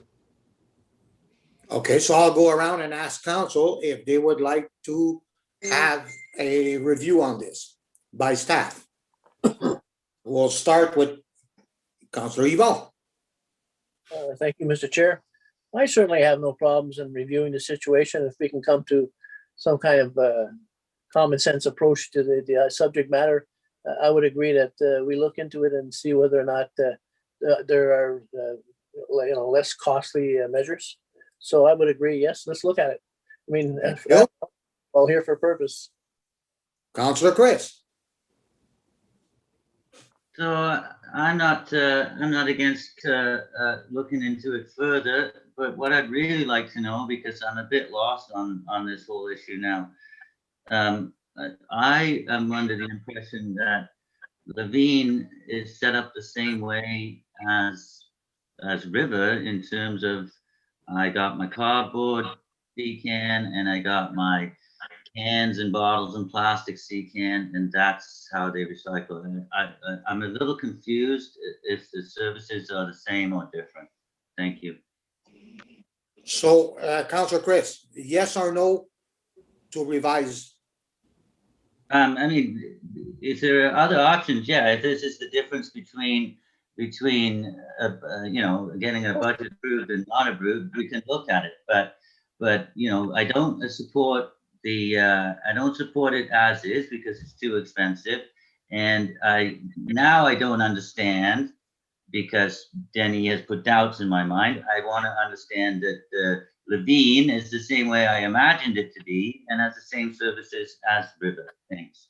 If Councillor Chris, if Levine has the same system that we have in River, which they do, are you saying yes or no? No. Point of order, Mr. Chair, because that's not the question. You're leading there. You're leading. Those That's are not the assumptions. question. You can't say yes or no. Yes, tell me, Councillor Be Chris. fair. I am fair. If you're having the same system as everyone else This is not has, the question. well, this is what I'm The asking. question Chris, was what to do see you if have? we're able to Can I revise. speak, please? So this is my difficulty I'm having now. So on the face of it and the current costs and whatever, I don't support it. So then he raises that they don't have recycling, and my understanding the whole time is that Levine and River, the setup, the recycling, everything is the same. Dennis says no. If that's the case, then I'm missing information. If that's not the case, then my answer is no. Okay, so I guess you want more information. Right, look at it. Oh, okay. Mr. Chair, And I'm going through. Can I? Well, Yes, go ahead. Can I motion for a break? We all need a break. Thank you. no, I would not support the motion of the break. Let's finish this off, and you know what? Before we move on to the next item, because at the end of the day, I mean, there was a question that was asked if one would support for staff to go back. There were questions that were raised, clarification that are needed, but there's definitely some resistance by the chair in trying to support that and moving I just that. want to have, I'm Because, sorry, Mr. Madam Chair, Mayor, we point of agree to order, disagree. I just wanna make everyone sure- that is I not wanna voting make in sure your that- favor, you are arguing, debating with the individual. Whatever. I just want a clear answer to Chris. Do you support that staff goes back, or do you support the document that's presented in front of you? That's my question. Yes or no? And initially he said Excuse me, yes. Madam Mayor, you do Well, not interrupt. No, will not Chris. interrupt, but keep tab of the correct info without intimidating or influencing decision. Chris, your Thank question, you. please. Your answer. You know what? I would like to know from staff, like the different, like, am I operating under false pretenses and the dumps are not the same? So your answer is yes, right? No. Okay. No. Wait. Can I comment? Can I clarify a few things? And you can all Please. take a. First of all, that question isn't what is being asked. If he wants more information not related to whatever about that, what you're asking is, and it's a simple show of hands. And if there's any threat, and I'll give you a recommendation to take the pressure off of you. If there's any threat of not approving a budget, and somebody wants an attempt at clarification, then I think that I wouldn't fall on this sword. I think that we need to approve a budget, and anybody that doesn't approve a budget based on something after having a detailed analysis, I'll make this statement as a resident, that is a serious concern. What I would say right now is that I would just do a show of hands, Mr. Chair. It doesn't have to go poll one by one. That's another 25-minute conversation leading to other points. Does everybody support the CAO and staff coming up with more options that may be more palatable to everybody? Thank you. There, you have the question. A show of hand, who supports? More info. 1, 2, 3, 4, 5, 6. Okay, It's- 7. There you go. It is passed. We are going to get more info. You can have your break, yeah. Motion Thank for a you. break. There you go. Motion Support for the a break. break, Christopher, support the break. Okay, Thank just you, a Lise. second here. So, Conseiller Chris, puis Conseiller Lise, for the motion for a 15-minute recess. All in favor? Oh, first I have to let our clerk read the resolution. Moved by Councillor Fisher and seconded by Councillor Lise and Seneca. At 8:07 PM, a motion was tabled for 15-minute recess. And I presently have nearly 10 after 8. All in favor? Carried.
I'm waiting to see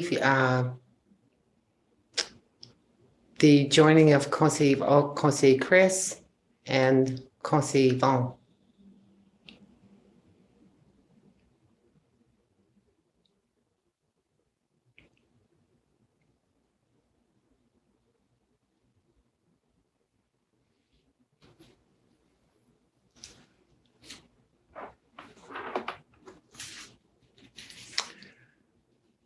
On retourne à la portion de la réunion régulière to the regular council meeting under planning. Is there a volunteer for a mover and a seconder for E1? Conseil Elise, Conseil Chris. It is moved by Councillor Lee Senecal and seconded by Councillor Fisher. Be it resolved that bylaw number 2021-38 being a bylaw to accept, assume, and dedicate lands for public highway purposes shall come into force and take effect on the day it is passed. Part of the south half of lots 11 in concession 6, being tracks 1 and 4 on plan 36R14516 in the geographic township of Faulkner, being part of the travel road known as Chemin Douglas Road, Manettville. Are there any questions, comments, objections? Aucune objection? None? Carried, adopté. We move on to correspondence and accounts, courrier et compte. Any volunteer for the resolution F1 for the minutes of April 20th, Conseil Léo, Conseil Chris. It is moved by Councillor Manette and seconded by Councillor Fisher. Be it resolved that the minutes of the meeting of council held on April the 20th, 2021 be adopted as presented. Are there any questions pertaining to the minutes? Aucune question. I did Conseil Elise. You are on mute, Conseil Elise. We cannot hear you, Conseil Elise. Sorry Okay. about that. I'm sorry, I had to do something and I missed the part. Okay, I do have F1 at E1. And it's regarding the sale of the land at Villeneuve Court. The last sentence, it said, did not agree to entertain the offer. I think what we said is we want to wait before making any decision. We want to wait the outcome of the appeal, which is very different. At that point of time, we'll be discussing that, but we said we want to wait. I'm sorry, Madam Councillor Lee, which number? E1, we are at F1, right? Yes. Okay, so E1, it's under planning, committee of the whole, page 2. And it's sale of land at Villeneuve Court. Oh, up there. Okay.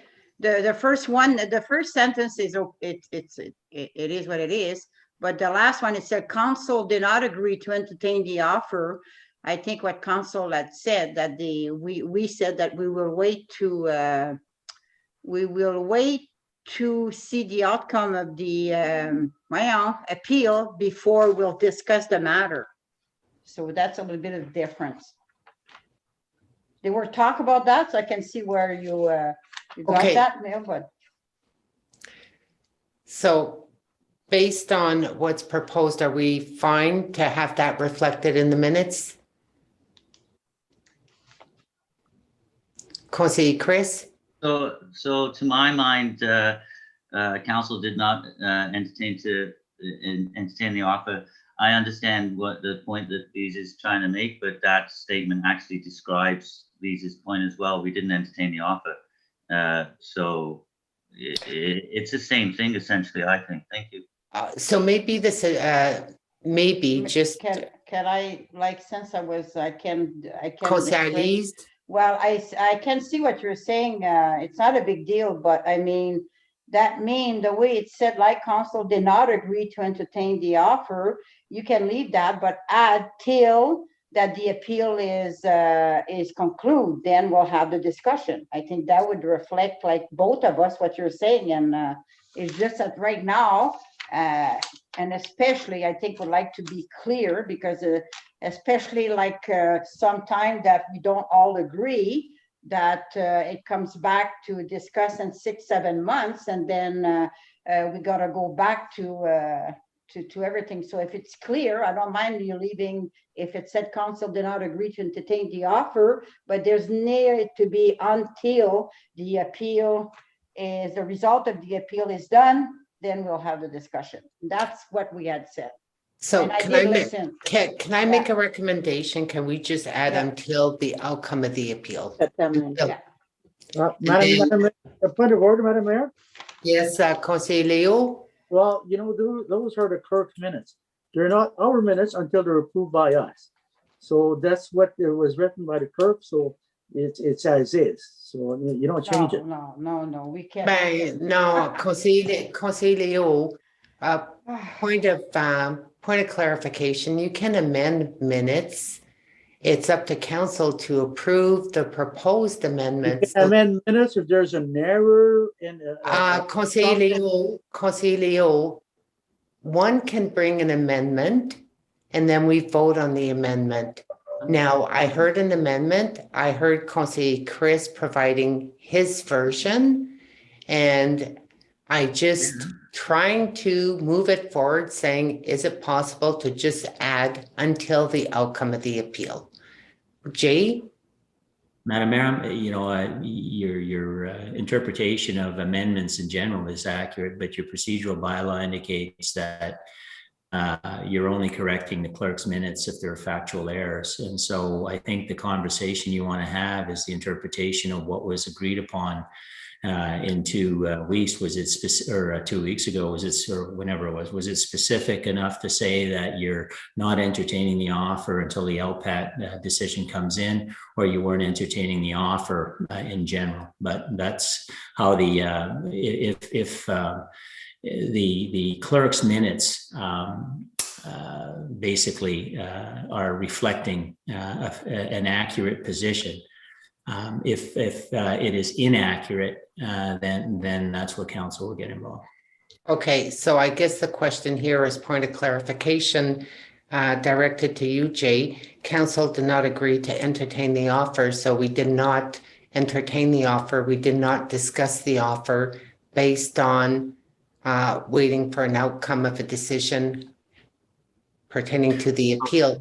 So, I just want to make sure that it reflects the action that was taken. So, I think how I explained it is, and I don't know that this was done in open session, but the reason we didn't entertain an offer is because the existing offer with the condition is still on the table, making the other offer not really an offer. You can't offer something if you already have an offer on it. That's not null and void. Now, if there's another, if it comes back on the table, if LPAT comes back and says and upholds the non-rezoning decision, then the proponent is free to make another offer. So it's 6 1/2, half dozen, but I don't think the minutes are inaccurate. well, I think we have it on record that it was discussed in open meeting. We just said we won't be discussing the subject matter until we find out what the outcome of the appeal is. So I just want the assurance, yes, that was we did not discuss the offer. We had said, we'll just wait. We won't discuss the subject until we get the outcome of the appeal. Madam Mayor, may I suggest that you go to a vote who wants to do the change and get it over? We know what we said, and if they say that, that's, I mean, we got to spend half an hour on it. So I agree with you 100%. We need to vote, so. Oh, okay, so there's a proposed amendment just to identify, to reflect that we did not discuss the subject matter because we all agreed that we'd wait for the outcome of the appeal. And that's what I'm hearing from Conseil. So who would be in agreement that the minutes reflect that? Show of hands, please. 1, 2, 3. So it's defeated and it stays as is. Are there any other questions?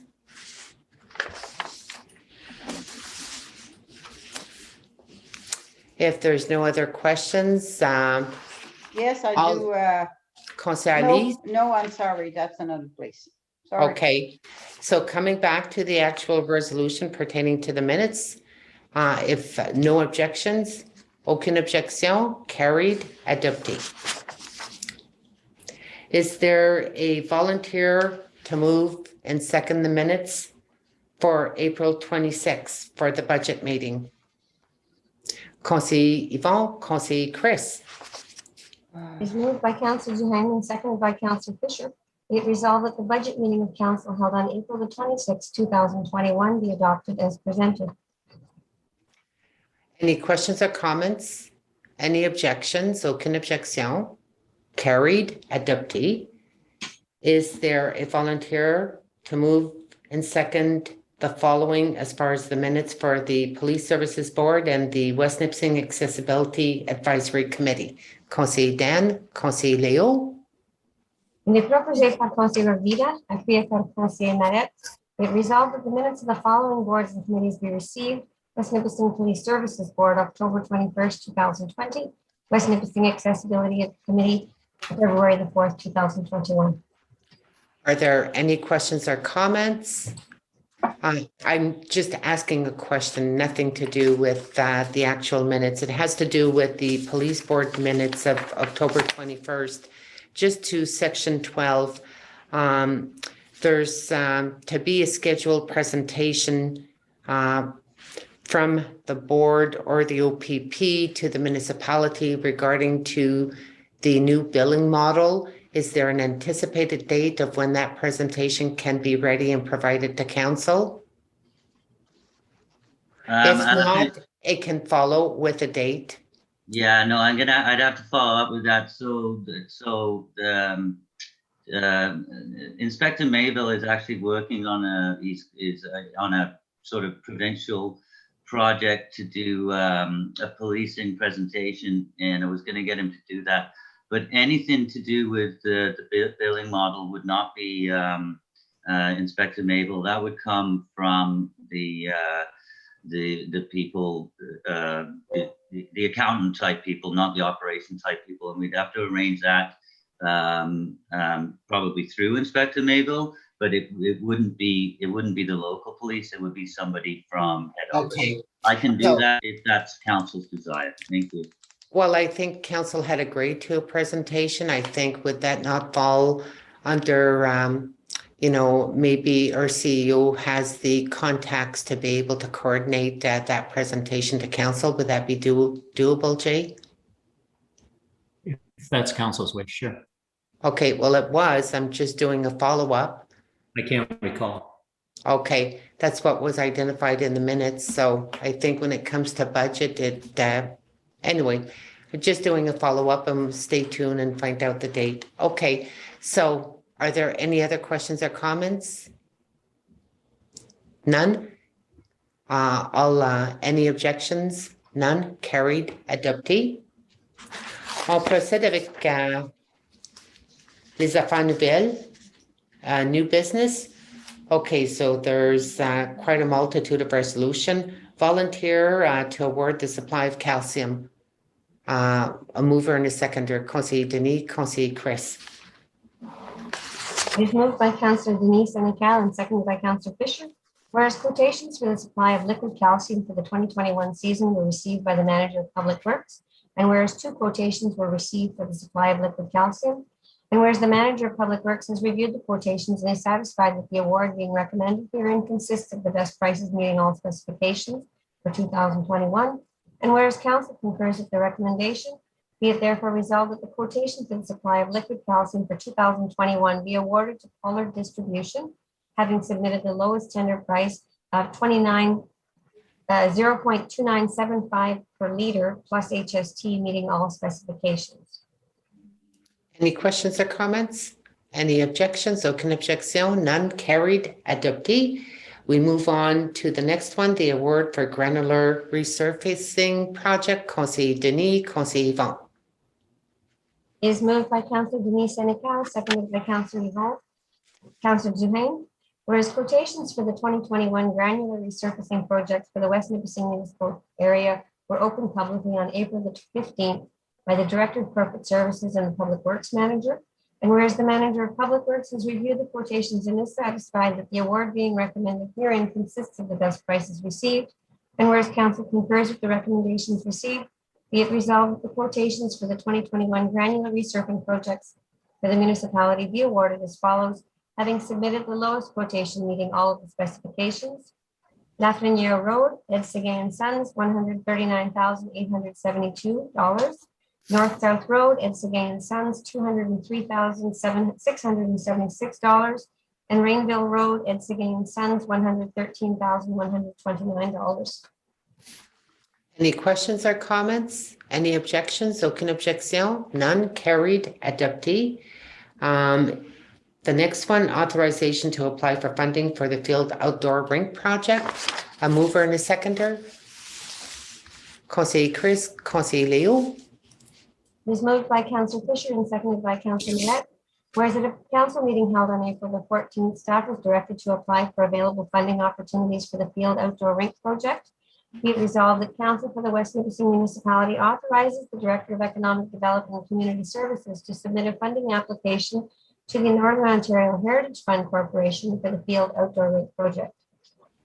Any questions or comments? Just a quick question, and I'll direct it to our Director of Community Services. Just out of curiosity, the demolition of existing infrastructure, the actual boards and the lighting, can those be reused or repurposed somewhere else? Or are they null and void, no more good, and disposed at landfill? Yeah, they'll be disposed of. We would recommend using that. Once you take them down, they're not going to be good to be reused anywhere else. Okay, thank you. And just to highlight the project funding breakdown, the municipality so far 150,000 with this current budget, and the previous 45, it comes to 150. La Caisse Populaire 125,000, community fundraising 40,000. And to be able to achieve the project, there's a shortfall of 500,000, and that is the application through the Heritage Fund for 500,000. So it would come out to a project slightly over $800,000. And we have does anyone need the information, more detail pertaining to the funding program? We had it in our document to review it. Aucune question? No? So we have the resolution identifying that we're applying, that the Director of Economic Development to submit a funding application to the Northern Ontario Heritage Fund for the field outdoor rink project. Any questions or comments? Conseiller Lise? You are on mute, Conseiller Lise. I'm in agreement with everything. It's just that I would like to see the amount identified in the la résolution, puis de s'assurer que, je veux dire, c'est ça, le montant, ça c'est maximum, but I mean, and so I think it's important to know that the request, it's identified in the, because usually we have to know what we're applying. I don't know how to explain it, so somebody help me out, please. Okay, so you're recommending just adding the 500,000. Yeah, I'm in favor of it. There's not an issue at all. So would there be any objection with that? I mean, that's what staff will be doing, applying for funding for 500,000 through a specific program. Conseiller Dan? I don't see the purpose of that, because the point being is that if you look at the application says that they'll pay up to 75% of the project. So it's assuming that what we're looking for is 75% of the amount of the project coming from the province, and the rest we will contribute with the funds that our community raised. And that, there's no reason for that. Okay. Question to our Director of Community Services. We are submitting an application for 500,000. That's correct, Stéphane? Yeah, well, like Councillor Dan mentioned, we'll be requesting 75% of the total project cost, up to a maximum of 500. So if the project comes in at a lower cost, we won't get the full 500. We're going to get a maximum of 75% of what we're applying for. So whether you put the 500 in there or not, we're going to apply for 75%, but we won't know the actual cost of the project until the bids come in. So. Okay. Councillor Elise. Well, then, okay, that's bring me up to another question. So let's say that the project is 1.5 million. Who's paying the difference? Then I've got to come back to council and provide council with options to be able to either fund the additional shortfall, or council can decide to not proceed with the project. So at this point, everything's got to come back to council. Okay, thank you. So I think with that information, Councillor Elise, I think the proposed amendment that you have, we're okay with how it's identified on the resolution. Well, Unless- I don't see that, maybe I don't see it, I'm blind, but I don't see that we're applying for 75% of the anywhere, but that's, listen, hey, you know what, I gotta say it, it's only a comment, but I mean, I'm not asking for the world here, and I just want to be clear that we know where we're going on, and yeah, the explanation that we're saying, and I believe Stefan, we're asking 75%, that was said, but it's not identified in the resolution. The up to a maximum of $500,000 is not, so it's okay, it will come back to council if there's any question or anything, but I don't think it's a big deal that everything that it seemed that we recommend sometime, or we said it's never all right with some member, which they have the choice not to be all right, but I mean, that's my comment, thank you. Okay, once the funding application is in, and once the funding, if we're successful getting funding, the funding agreement will be coming back to council, and we're going to require approval of the funding. So further info will follow. Mhm. Okay, so we'll go back to the resolution. Those in favor, en faveur? Adopted, carried. Volunteer for the award is asphalt sheeting project. Councillor Yvon, I need a seconder. Councillor Denis. Madam Mayor, I think we missed one. Yeah. Oh, yes. Okay, the purchase of the 3/4 ton pickup. We'll say Councillor Yvon and Councillor Denis. It was moved by Councillor Jahan and seconded by Councillor Denise Senecal, whereas quotes for the purchase of a new 3/4 ton pickup truck with a plow were requested by Public Works Department, and whereas 2 quotations were received with only 1 quotation meeting all specifications, and whereas the quotations have been reviewed and the award being recommended herein consists of the best price meeting all specifications, and whereas council concurs with that recommendation received, be it therefore resolved that the quotation for the purchase of a new 3/4 ton pickup with a plow for Public Works be awarded to Trombley Chevrolet Buick GMC Inc., having submitted a quotation of $73,787.87, meeting all required specifications. Any questions or comments? None. Any objections? Aucune objection. Carried, adopted. I-5, the asphalt sheeting project. A mover and a seconder. Councillor Denis, Councillor Leo.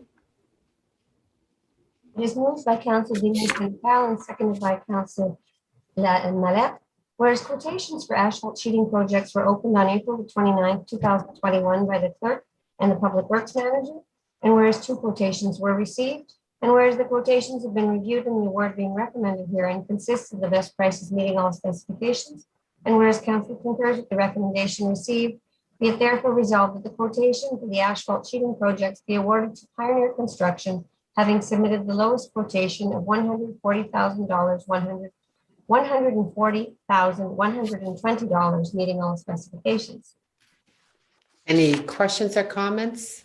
Any objections? Aucune objection. None. Carried, adopted.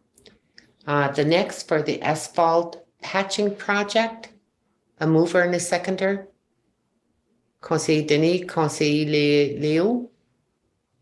It is moved by Councillor Denise Senecal and seconded by Councillor Mallette, whereas quotations for the asphalt patching projects for the municipality were opened publicly on April 29 by the Manager of Public Works and the clerk, and whereas 3 quotations were received, and whereas the Manager of Public Works has reviewed the quotation and is satisfied that the award being recommended herein consists of the best prices received, and whereas council concurs with the recommendation, be it therefore resolved that the quotation for the asphalt patching projects for the municipality of West Nipissing be awarded to Nipissing and Sons, having submitted a combined quotation of $141.94 per square meter, being $72 per square meter for handwork and $69.94 per meter for paver work, meeting all the required specifications.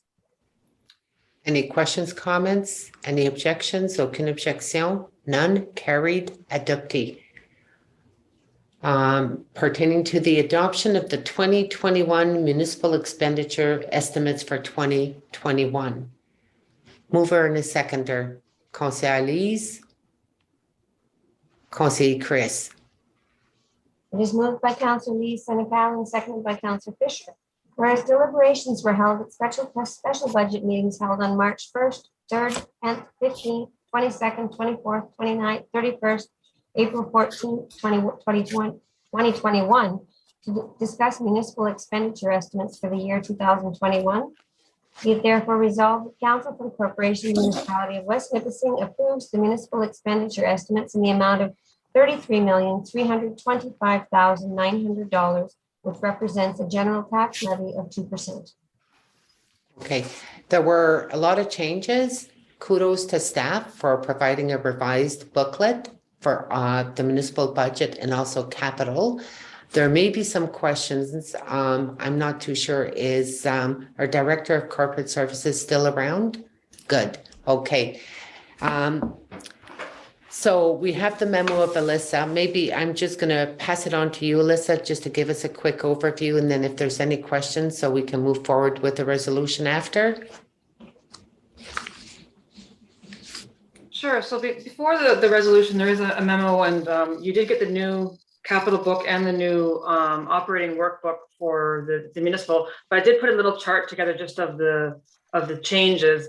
So you can see the public works, the operating didn't change a lot, but we did change the projects, and we changed how they were going to finance those projects, which is why you don't have any sort of change to the operating dollars. But we added in the Nature's Trail Bridge, Pine Poultry, Muskasong, community services.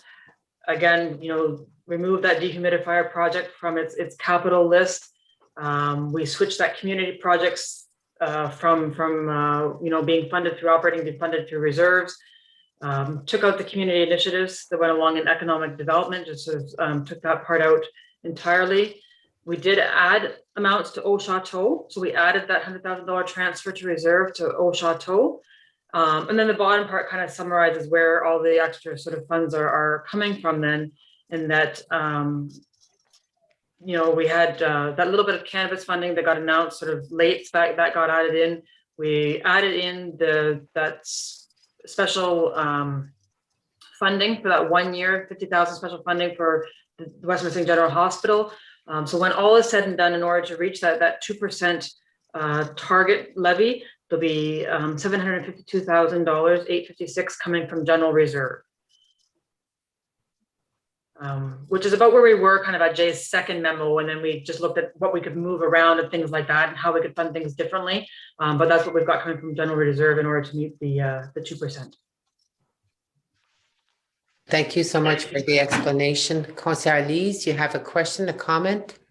Yes, I have to, I'm very pleased, Alicia, with the revision, like it was clear, we could follow, we knew exactly. And tonight what you gave us, so super job, Lisa.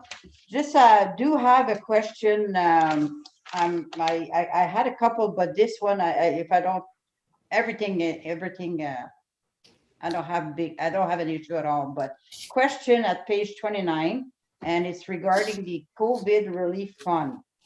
Okay, you had and the other, I think there's a difference of about almost 217,000, something like that. It was 148. I think that it was in the first. Well, I have it here, and I want to go back, but 148, and you have 385. 318. So what is there something, did we got a windfall somewhere that you had it or whatever? We did. We also did get additional COVID funding for operating approved for 2021. And so because the COVID assessment center and all that was taken care of, a lot of it went, you'll see it in the community services, a lot of it went to fund the loss of revenue again in community services and a little bit to general government. Good. And talking about that, because I'll forget, like, they did a super job at the arena to set up it's fantastic. So congratulations for that organization. No, I had another question, but I don't remember what it is, and I'm sure it was not. If I think about it, Alicia, I will send it to you. Thank you, Madam Mayor. Okay, are there any other questions or comments? No, I was going to ask the same issue, you know, pertaining to the COVID. Oh, sorry, Conseil Dan. Alicia, I just want to, so if we look at it from the perspective of the increase is really 1.2% in as much as that we're only going to increase the revenues by 1.2%, and the other 0.8% is funds that we get that we were going to get anyways. Is that true? Like, is that, like, I was trying to figure out how much are we increasing our revenues by the tax process? So the best count that I could come out of was a 1.2%. I'm not sure that I follow your question, Councillor Vita. So the 2% is actually just the tax revenue. Okay. Of additional levy that we need to go and get. So there is some additional tax revenue that's already in place because of supplementals and things like that from 2020. And so this is just 2% of tax over and above what we've got there already, based on what levies were last year. If I could comment, I think what I'm catching from Councillor Dan is that the 2%, Elisa, has our treasurer has indicated, is 2% of our taxation revenue. So we go to our taxation revenue, but it doesn't mean that we've increased the budget by 2%. In fact, because we have other revenues such as grants and user fees. So in fact, depending on the taxation, reflects 1.2% or more or less of our overall budget, which is going to 33 million, right? So that was the point I believe you were making. Whether it's 1.2, I don't know, but you can do the math from the global budget. That's what it was. Yeah, that's what it was. Because I was just trying to figure out what was the revenues last year, what are the revenues this year, and I just did some number crunching and it came out to about 1.2%. That's all. Thank you. Thank you very much. Good explanation. With that, we also have to factor that to bring it down to the 2%, we had to take a chunk of change from our reserves to bring down the tax level because of the volume of expenditures compared to the revenues. Like if we wouldn't be taking the amount that's identified from reserves, the levy would be, the tax increase would be much higher. So, question, or I don't know if there's a pause here, right? Non, mais j'attendais juste pour voir. Je pensais que quelqu'un était pour ajouter quelque chose d'autre. I don't think it's material to what you're approving, but you're right. But that happens every year. Yeah. Yeah, but I mean, if we wouldn't be taking the amount from reserves, we're taking. So I just wanted to make sure. So this budget, to bring it to 2%, we're taking 722,000 from reserves, so we can bring it down to 2%. So I just want 752, but yes. Okay, that's what I want to make sure. Now, did we get an update for that COVID relief? The funding for the award that the municipality was supposed to be getting, like the $204,000. No update yet. No. Okay. It's in the mail. It's in the mail. Well, I'd rather not say that because I think we're in limbo in regards to that one issue. So I just no, I went through it and it reflected everything. It's just that the item that was transferred out of operation moved to community projects. 20,000 for capital work projects or capital asset acquisition. That is the 20,000 for the acquisition of the 13 metal recycling bins that have been requested, right? That was the garbage cans being moved, yes. Okay, so that's the $20,000 for that. And the amount in the budget that was reflected for community initiatives, that will be coming back to council so we can have a recommended suggestion on how that amount can be divided amongst communities for beautification or community projects. That's going to follow. I see Jay nodded his, that meant yes? That was a request of council. OK, non, mais je voulais juste m'assurer parce que je suis en train de réaligner les montants qui étaient identifiés dans le document.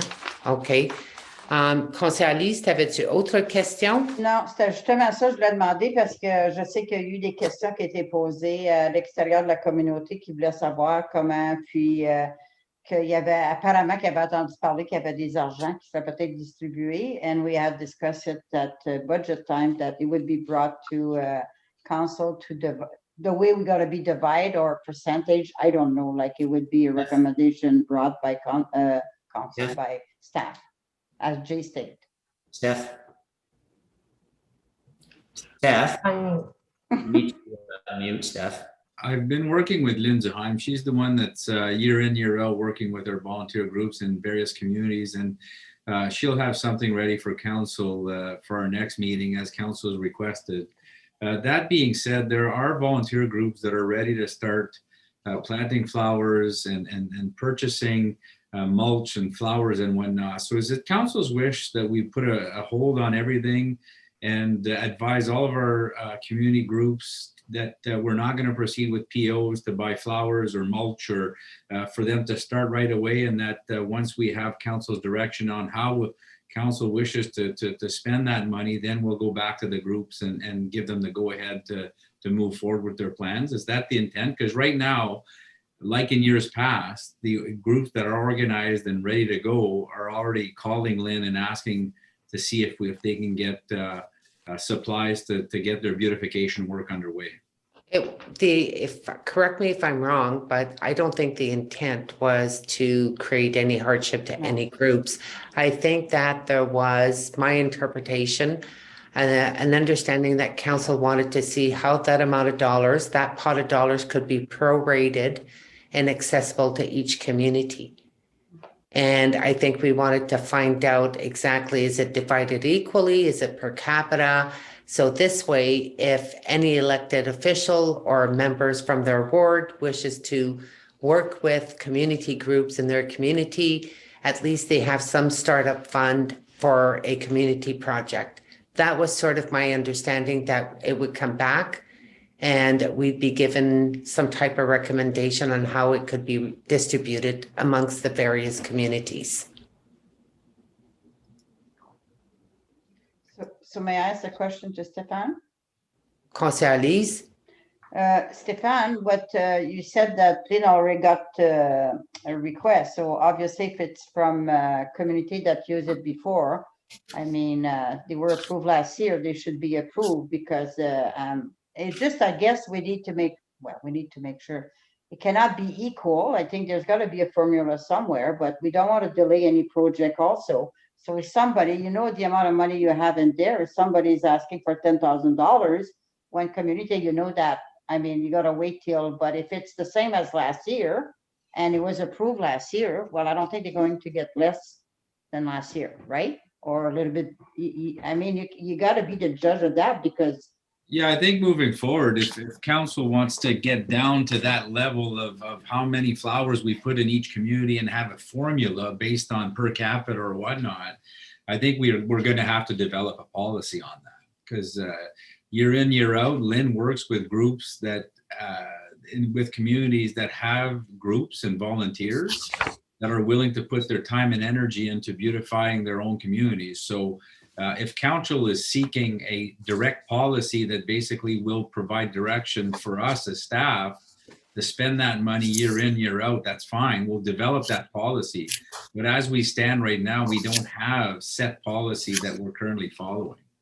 Can Right. can I ask on top Well- of that, another, well, the same, on the same. Consolis, Well, that I do understand what you're saying, but also, I mean, I think the word's gotta go out there, because last year I heard somebody said, and I did not know, I knew Lynn was working. I did not know how much money we have, and I think I did remember saying, you should talk to Stefan. I think it was you, because I didn't think about Lynn at that time. But I think there's gotta be something that community know that there's money available. And I don't think we can go on the first serve for it. We have to, bottom line, maybe keep a slush fund. But I mean, it's gotta be some money dedicated for every community, and if it's not used, well, then maybe next year we can change the way, Well, because Well, I don't think- know. I But think moving forward, I think, I think for next year's budget, what we can propose is to have community groups provide their plans, but I think we're kind of late for that this year. yeah. I don't, The policy discussion, I think you're approving the budget. yeah, we are approving the budget, but I just want to make sure that it comes back to Yeah. council, because we had agreed that under community projects or community projects, there was 17,500 allocated for community initiatives. We just wanted to make sure that the wealth was being For spread, beautification. that the wealth it's was been- being spread. That's what is being brought back, yeah. Okay, Okay. thank you. So are there any other questions pertaining to what's being provided to us? None? Okay, we already had the resolution, which was I-9. Any objections? Aucune objection? None? Carried.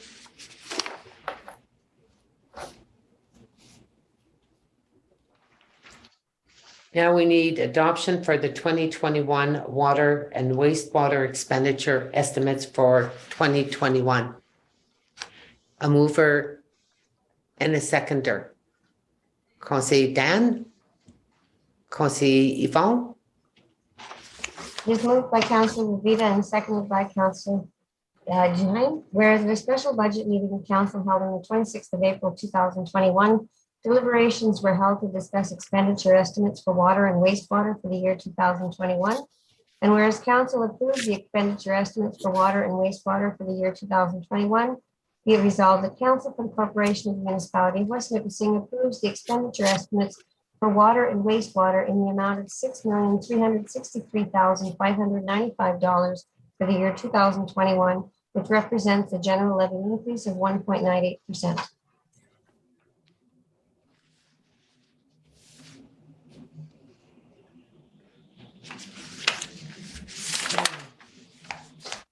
My apologies. Any questions or comments?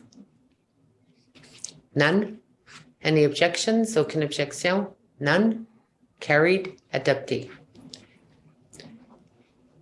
It's because I made reference to I-9, but it was the resolution I-8. It was my mistake. Now we are moving to I-9, bylaw 2021-37 to set the water and sewer rates for 2021. Mover and a seconder. Conseiller Dan, Conseiller Leo. It is moved by Councillor Rivita and seconded by Councillor Mallette. Be it resolved that bylaw number 2021-37, being a bylaw to set the water and wastewater rates in the municipality of West Nipissing for the year 2021, shall come into force and take effect on the day it is passed. Any objections? Aucune objection? None? Carried, adopté. Resolution to grant exemption from municipal no-cut policy, Michaud Street. Mover and a seconder. Conseiller Leo, Conseiller Denis. It was moved by Councillor Mallette and seconded by Councillor Denise Senecal. Whereas at a meeting held on May the 4th, 2021, council received a request from Danielle Primo and David Clark seeking authorization for an exemption to the West Nipissing Municipal No-Cut Policy 2009-268 in order to proceed with the installation of natural gas services to their home located at 228 Michaud Street. Be it therefore resolved that council authorizes the exemption of the West Nipissing Municipality's no-cut policy in order to proceed with the installation of natural gas services at 228 Michaud Street in Sturgeon Falls. Okay, quick question. Do we have a recommendation by staff regarding that? Because I think when we dealt with a no-cut policy on Olivier Road in Verner just maybe a few months ago, we had some type of recommendation by staff on giving an opinion. Jay, do you have an opinion on this or feedback from Public Works?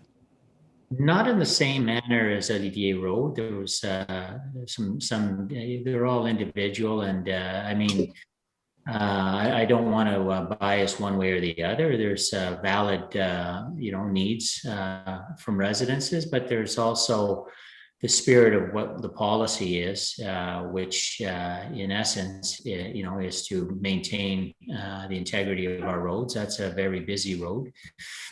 There are, some inferences that they'll be minimally affected. Let's hope that's the case. So, I mean, we don't really have a direction. I believe it's council policy, and so staff would be very careful not to try and sway one way or the other. Okay, yeah, but I do understand it's council's policy, but there's been a lot of investment that was done on Michaud, Michaud. So, I mean, that's why sometimes feedback from staff saying, I get what you're saying. The problem, so if you ask staff from an infrastructure perspective, they're the ones who fix issues in roads crumbling. So if they pull the manager of Public Works, which we've had discussions, his point would be we should be not honoring the policy, but that's from a Public Works perspective. Obviously, exceptions, are the purview of council, and they would probably be taken, weighing, the original intent of the policy versus the specific issues on every case. And so it really becomes a political and public discussion, honor the policy or find some reason why you won't. That's all. Okay, thank you. Conseiller Chris? So the point I want to make is I actually know of someone else who, and I'm sure there are plenty of people out there that are stuck because of no cut policy.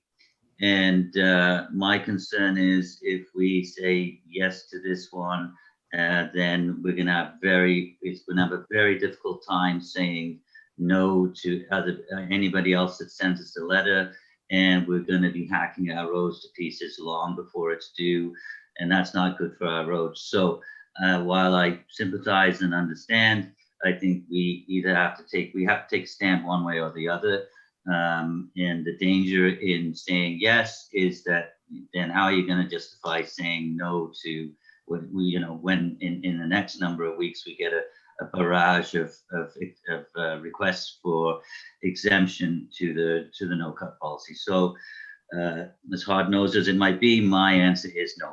Thank you. Okay. I do have one additional question maybe, and maybe that would help us in facilitating the decision. Knowing exactly when the road was reconstructed, how much it costed to the taxpayers, and if it was done, within a short window versus being near the 5 years, and if there's any other proposed work in the area that could facilitate in making the decision on whether or not if we want to grant the exemption. Because I know, Michaud, there's been quite a large investment, but it'd be nice to know, was it 5 years ago? How much was invested? And is there any other proposed work in the area? I'm aware that as far as proposed work on Michaud, all members of council got a letter from a resident that identified an issue on Michaud pertaining to water problems.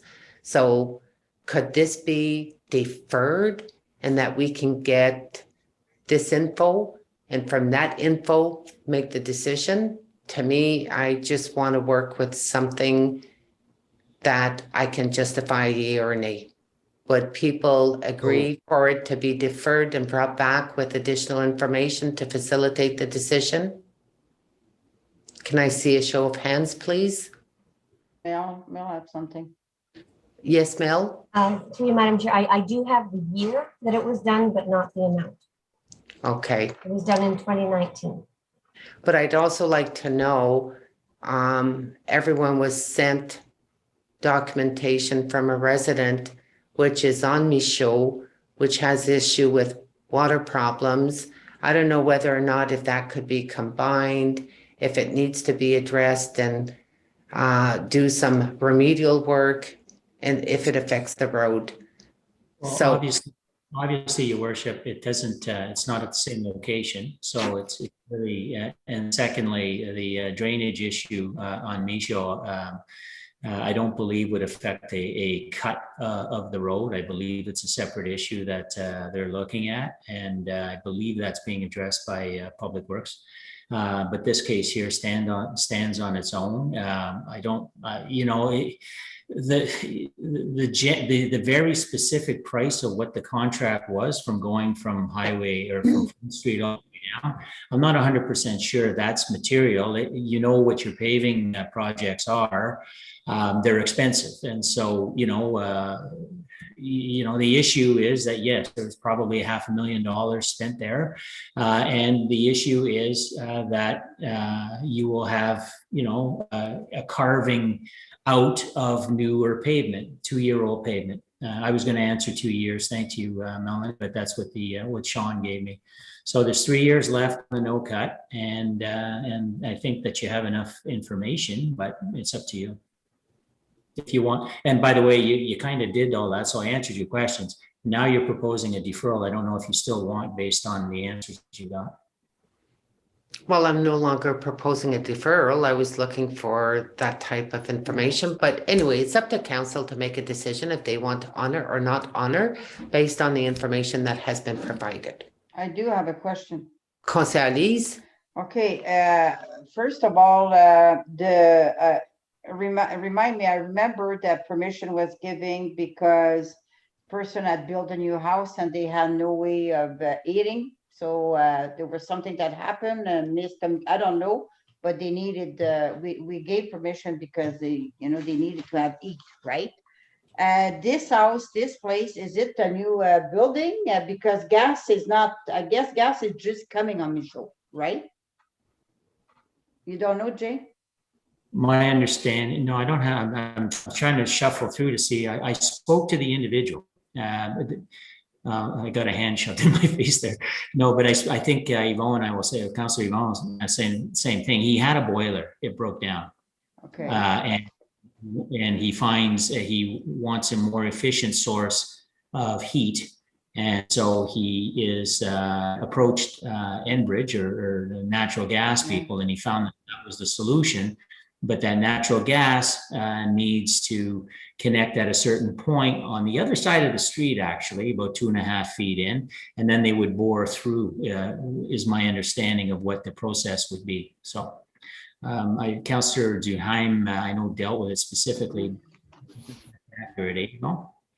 Conseil Yvon, do you have anything to add? Jay is right with respect to the situation. Unfortunately, it's an older home. They had electric boiler and it gave away. Like everyone else, electricity always goes up, and gas is a cheaper way to heat your home.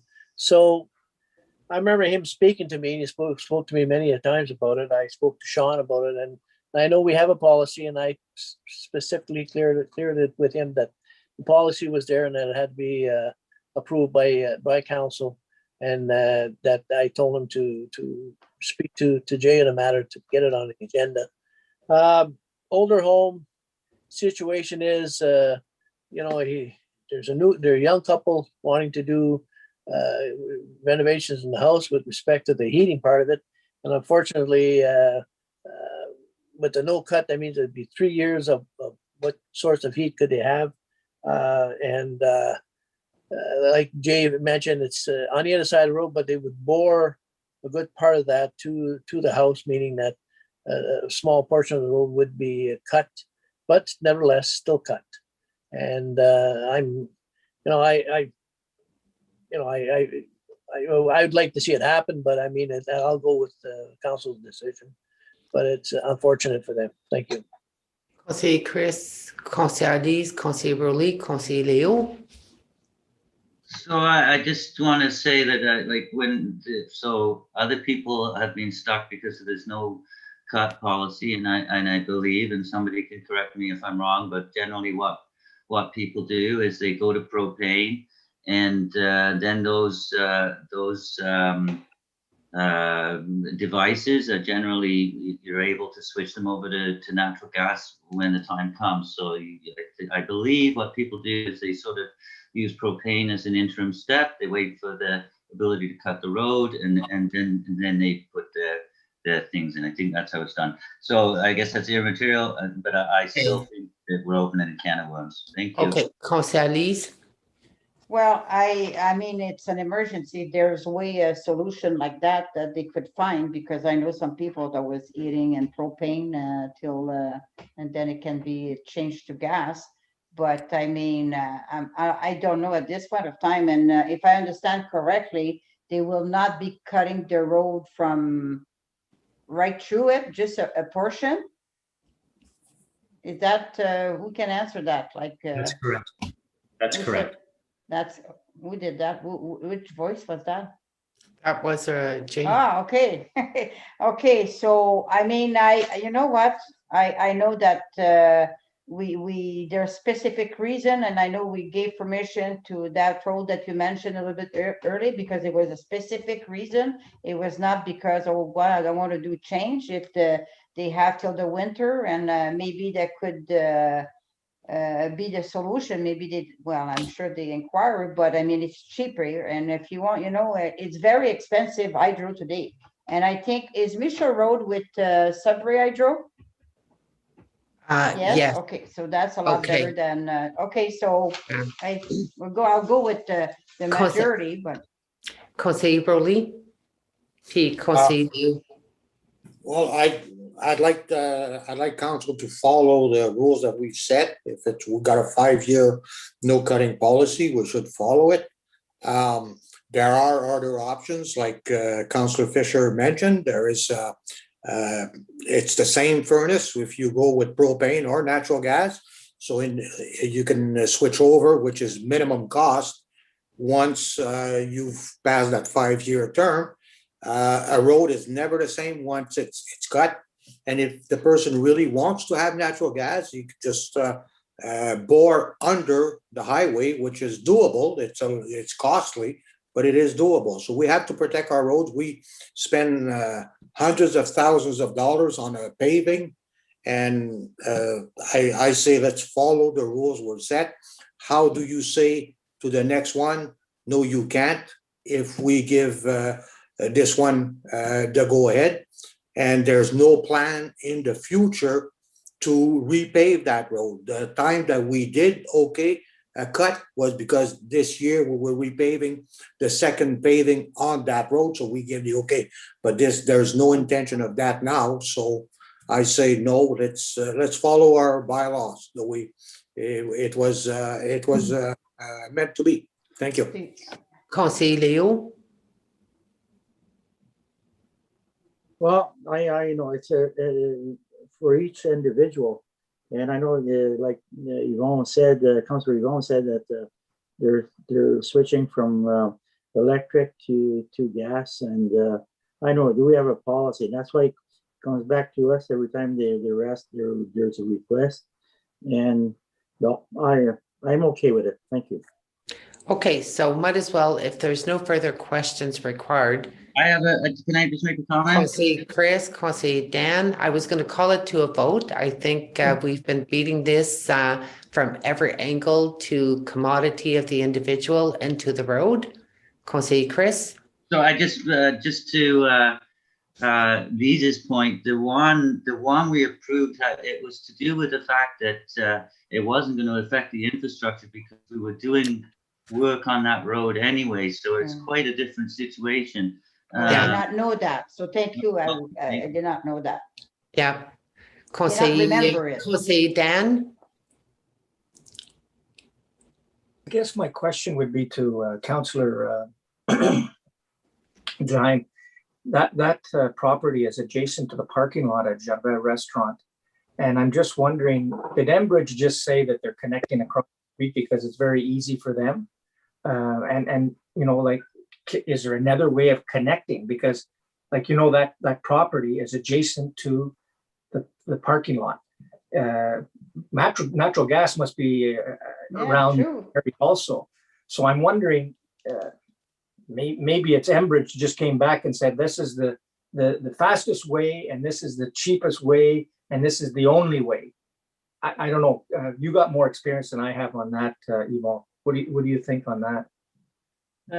Well, Dan, I think Enbridge, the problem with Enbridge is they won't go on anybody else's land to bring that commodity to the people. They'll only go through where the main passes in front of the home.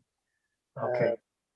And I asked the person, Dan, to report back to me with respect to where this gas was situated. And then unfortunately, sometimes it's situated in the ditch area or near the ditch area. And unfortunately, it is 2 feet in from that particular areas. And it's mentioned that they would bore the rest to the home, but still cut a little portion of that road.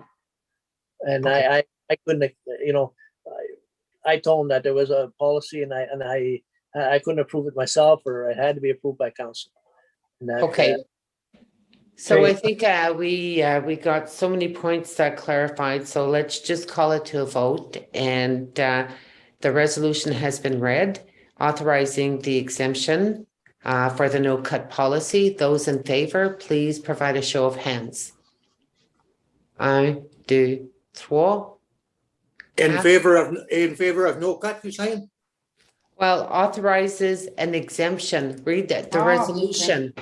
That's what I'm saying. Be it resolved that council authorizes an exemption of the municipality of the West Nipissing no cut policy. So who is in favor of the resolution? Show of hands.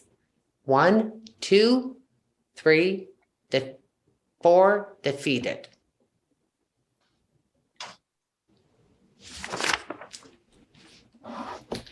Okay, need a volunteer for the next resolution pertaining to support the 2021 census. A mover and a seconder, Conseiller Yvon, Conseiller Denis. It is moved by Councillor Duhaime and seconded by Councillor Denis Senecal. Be it resolved that Council for the West Nipissing Municipality supports the 2021 census and encourages all residents to complete their census questionnaire online at www.census.gc.ca. Accurate and complete census data supports programs and services that benefit our community. Okay, any comments or questions? We all know with COVID, census is still taking place. The benefits of encouraging residents to complete their census questionnaire, it impacts grants, funds that are provided to municipalities based on census data being used for a variety of issues, economic development, and further studies.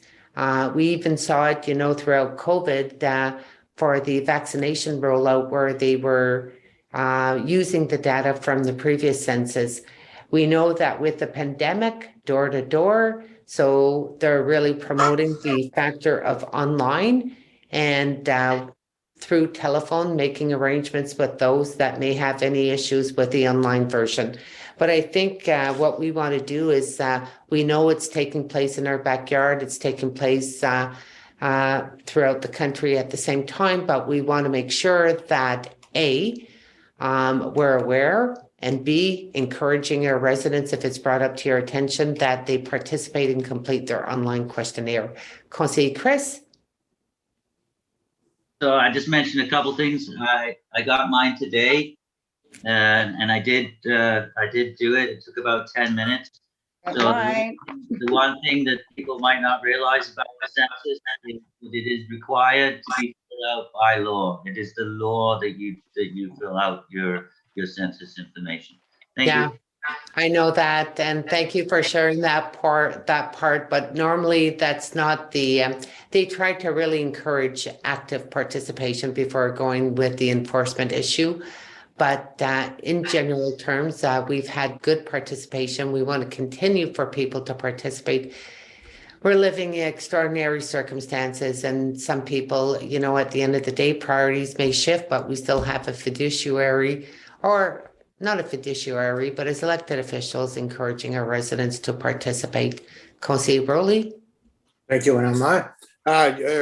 Just a comment that they were mentioning online, and I did receive it by the mail, which I see I'm not the only one. So, yeah, there's not only online option, there's also hard copy. Yes, but Conseil yes, and I got mine, but it's sent to you because you have a code. So they had to send you a code. That's why you got it. Something you cannot fill. You cannot fill that paper. You have to go online. They're not going to go door to door. I didn't open it, so I don't Yeah. know. I didn't get a chance to open it today. Okay. So they're really, really pushing the online, but if one Yeah. cannot do it online, they can expect that they're probably going to receive further notification or attempts to really encourage them to complete their census questionnaire, because it's so important and vital statistics. Would it not be wise to encourage the government to send also a paper, so the ones that don't have internet could fill out the census? Rest assured that it's not their first census.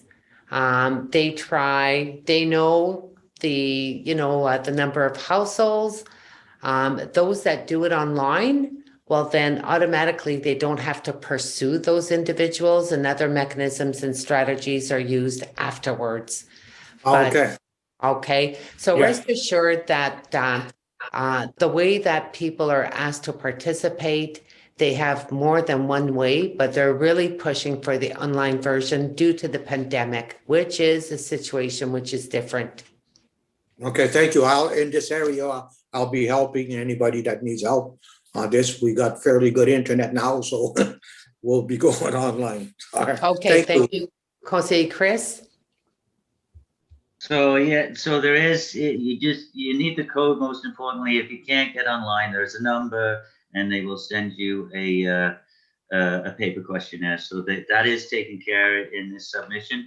And I'll just say, I had a real problem opening that envelope today. You need a degree. Yeah. Same. Thank you. Okay, well, good information, but hopefully, let's encourage people to do it. And coming back to the resolution, and if there's no further questions, those in favor of favor? Adopté, carried.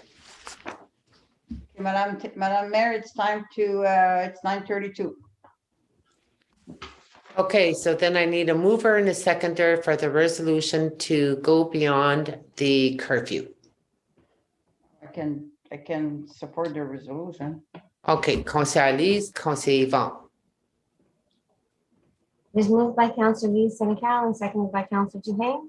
At approximately 9:32 p.m., a motion was tabled to extend the meeting beyond regular curfew in order to proceed with the agenda. Okay, I'm going to call it to a vote to extend their curfew to proceed in closed session to deal with the two items in the closed session agenda. Those in favor? So it's defeated. We do not go in closed. As stated at the beginning, there's some items that have been deferred many times since the month of March. And Conseil Dan, are you texting or looking at your cell phone? No? Okay, thank you. So I just want to make sure that the business that we need to do needs to get done. So I'll work with our CEO and our clerk to be able to look at a timeline which would be convenient to summon a special meeting so we can resolve pending issues that have been deferred more than once. So that Madam will, Mayor? yes, Madame, excuse. Conseiller Lise? May I suggest that it can also be done during the day, like when you're working for, it will take maybe an hour, so. You know what? I think the fundamental issue, first of all, is to speak with staff and find out what their availability is. And after that, look at dates that will be suitable and convenient so we can deal with issues that have been deferred from the month of March more than once and keeps on being deferred. And there are issues that require our attention. So on that note, that will conclude our meeting. The only other comment that I do want to say for those that are watching our meeting, ceux qui regardent nos réunions, stay tuned. I strongly recommend everyone, if they can, to look up the website of the North Bay Parry Sound Health Unit. And also with the local news, there's been so many quick changes occurring pertaining to the eligibility criteria for the vaccine clinics, pertaining to the age group, pertaining to the category of groups.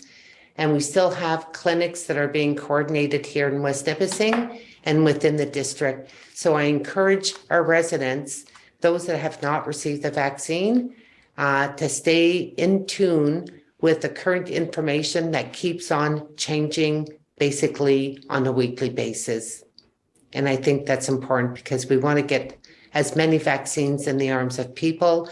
And at the same time, I do know, and I'm extending a big thank you to the municipality, to the staff for being a key partner and going beyond their call of duty to be able to work with our community stakeholders for coordinating excellent vaccination clinics in West Nipissing. The feedback has been extremely positive. So kudos to everyone involved. So the resolution for adjournment, a mover and a seconder, Conseiller Lise, Conseiller Leo. It is moved by Councillor Lee Senecal and seconded by Councillor Millet. Be it resolved that bylaw number 2021-39, being a bylaw of the West Nipissing Municipality to confirm the proceedings of council at its meeting held on May 4th, 2021, shall come into force and take effect on the day discussed. No objections, carried, adopté. It is moved by Councillor Lee Senecal and seconded by Councillor Leo Millet. Be it resolved that the meeting of council held on May the 4th, 2021 be adjourned. No objections, carried, adopté. And on that note, this concludes our meeting for this evening. Ceci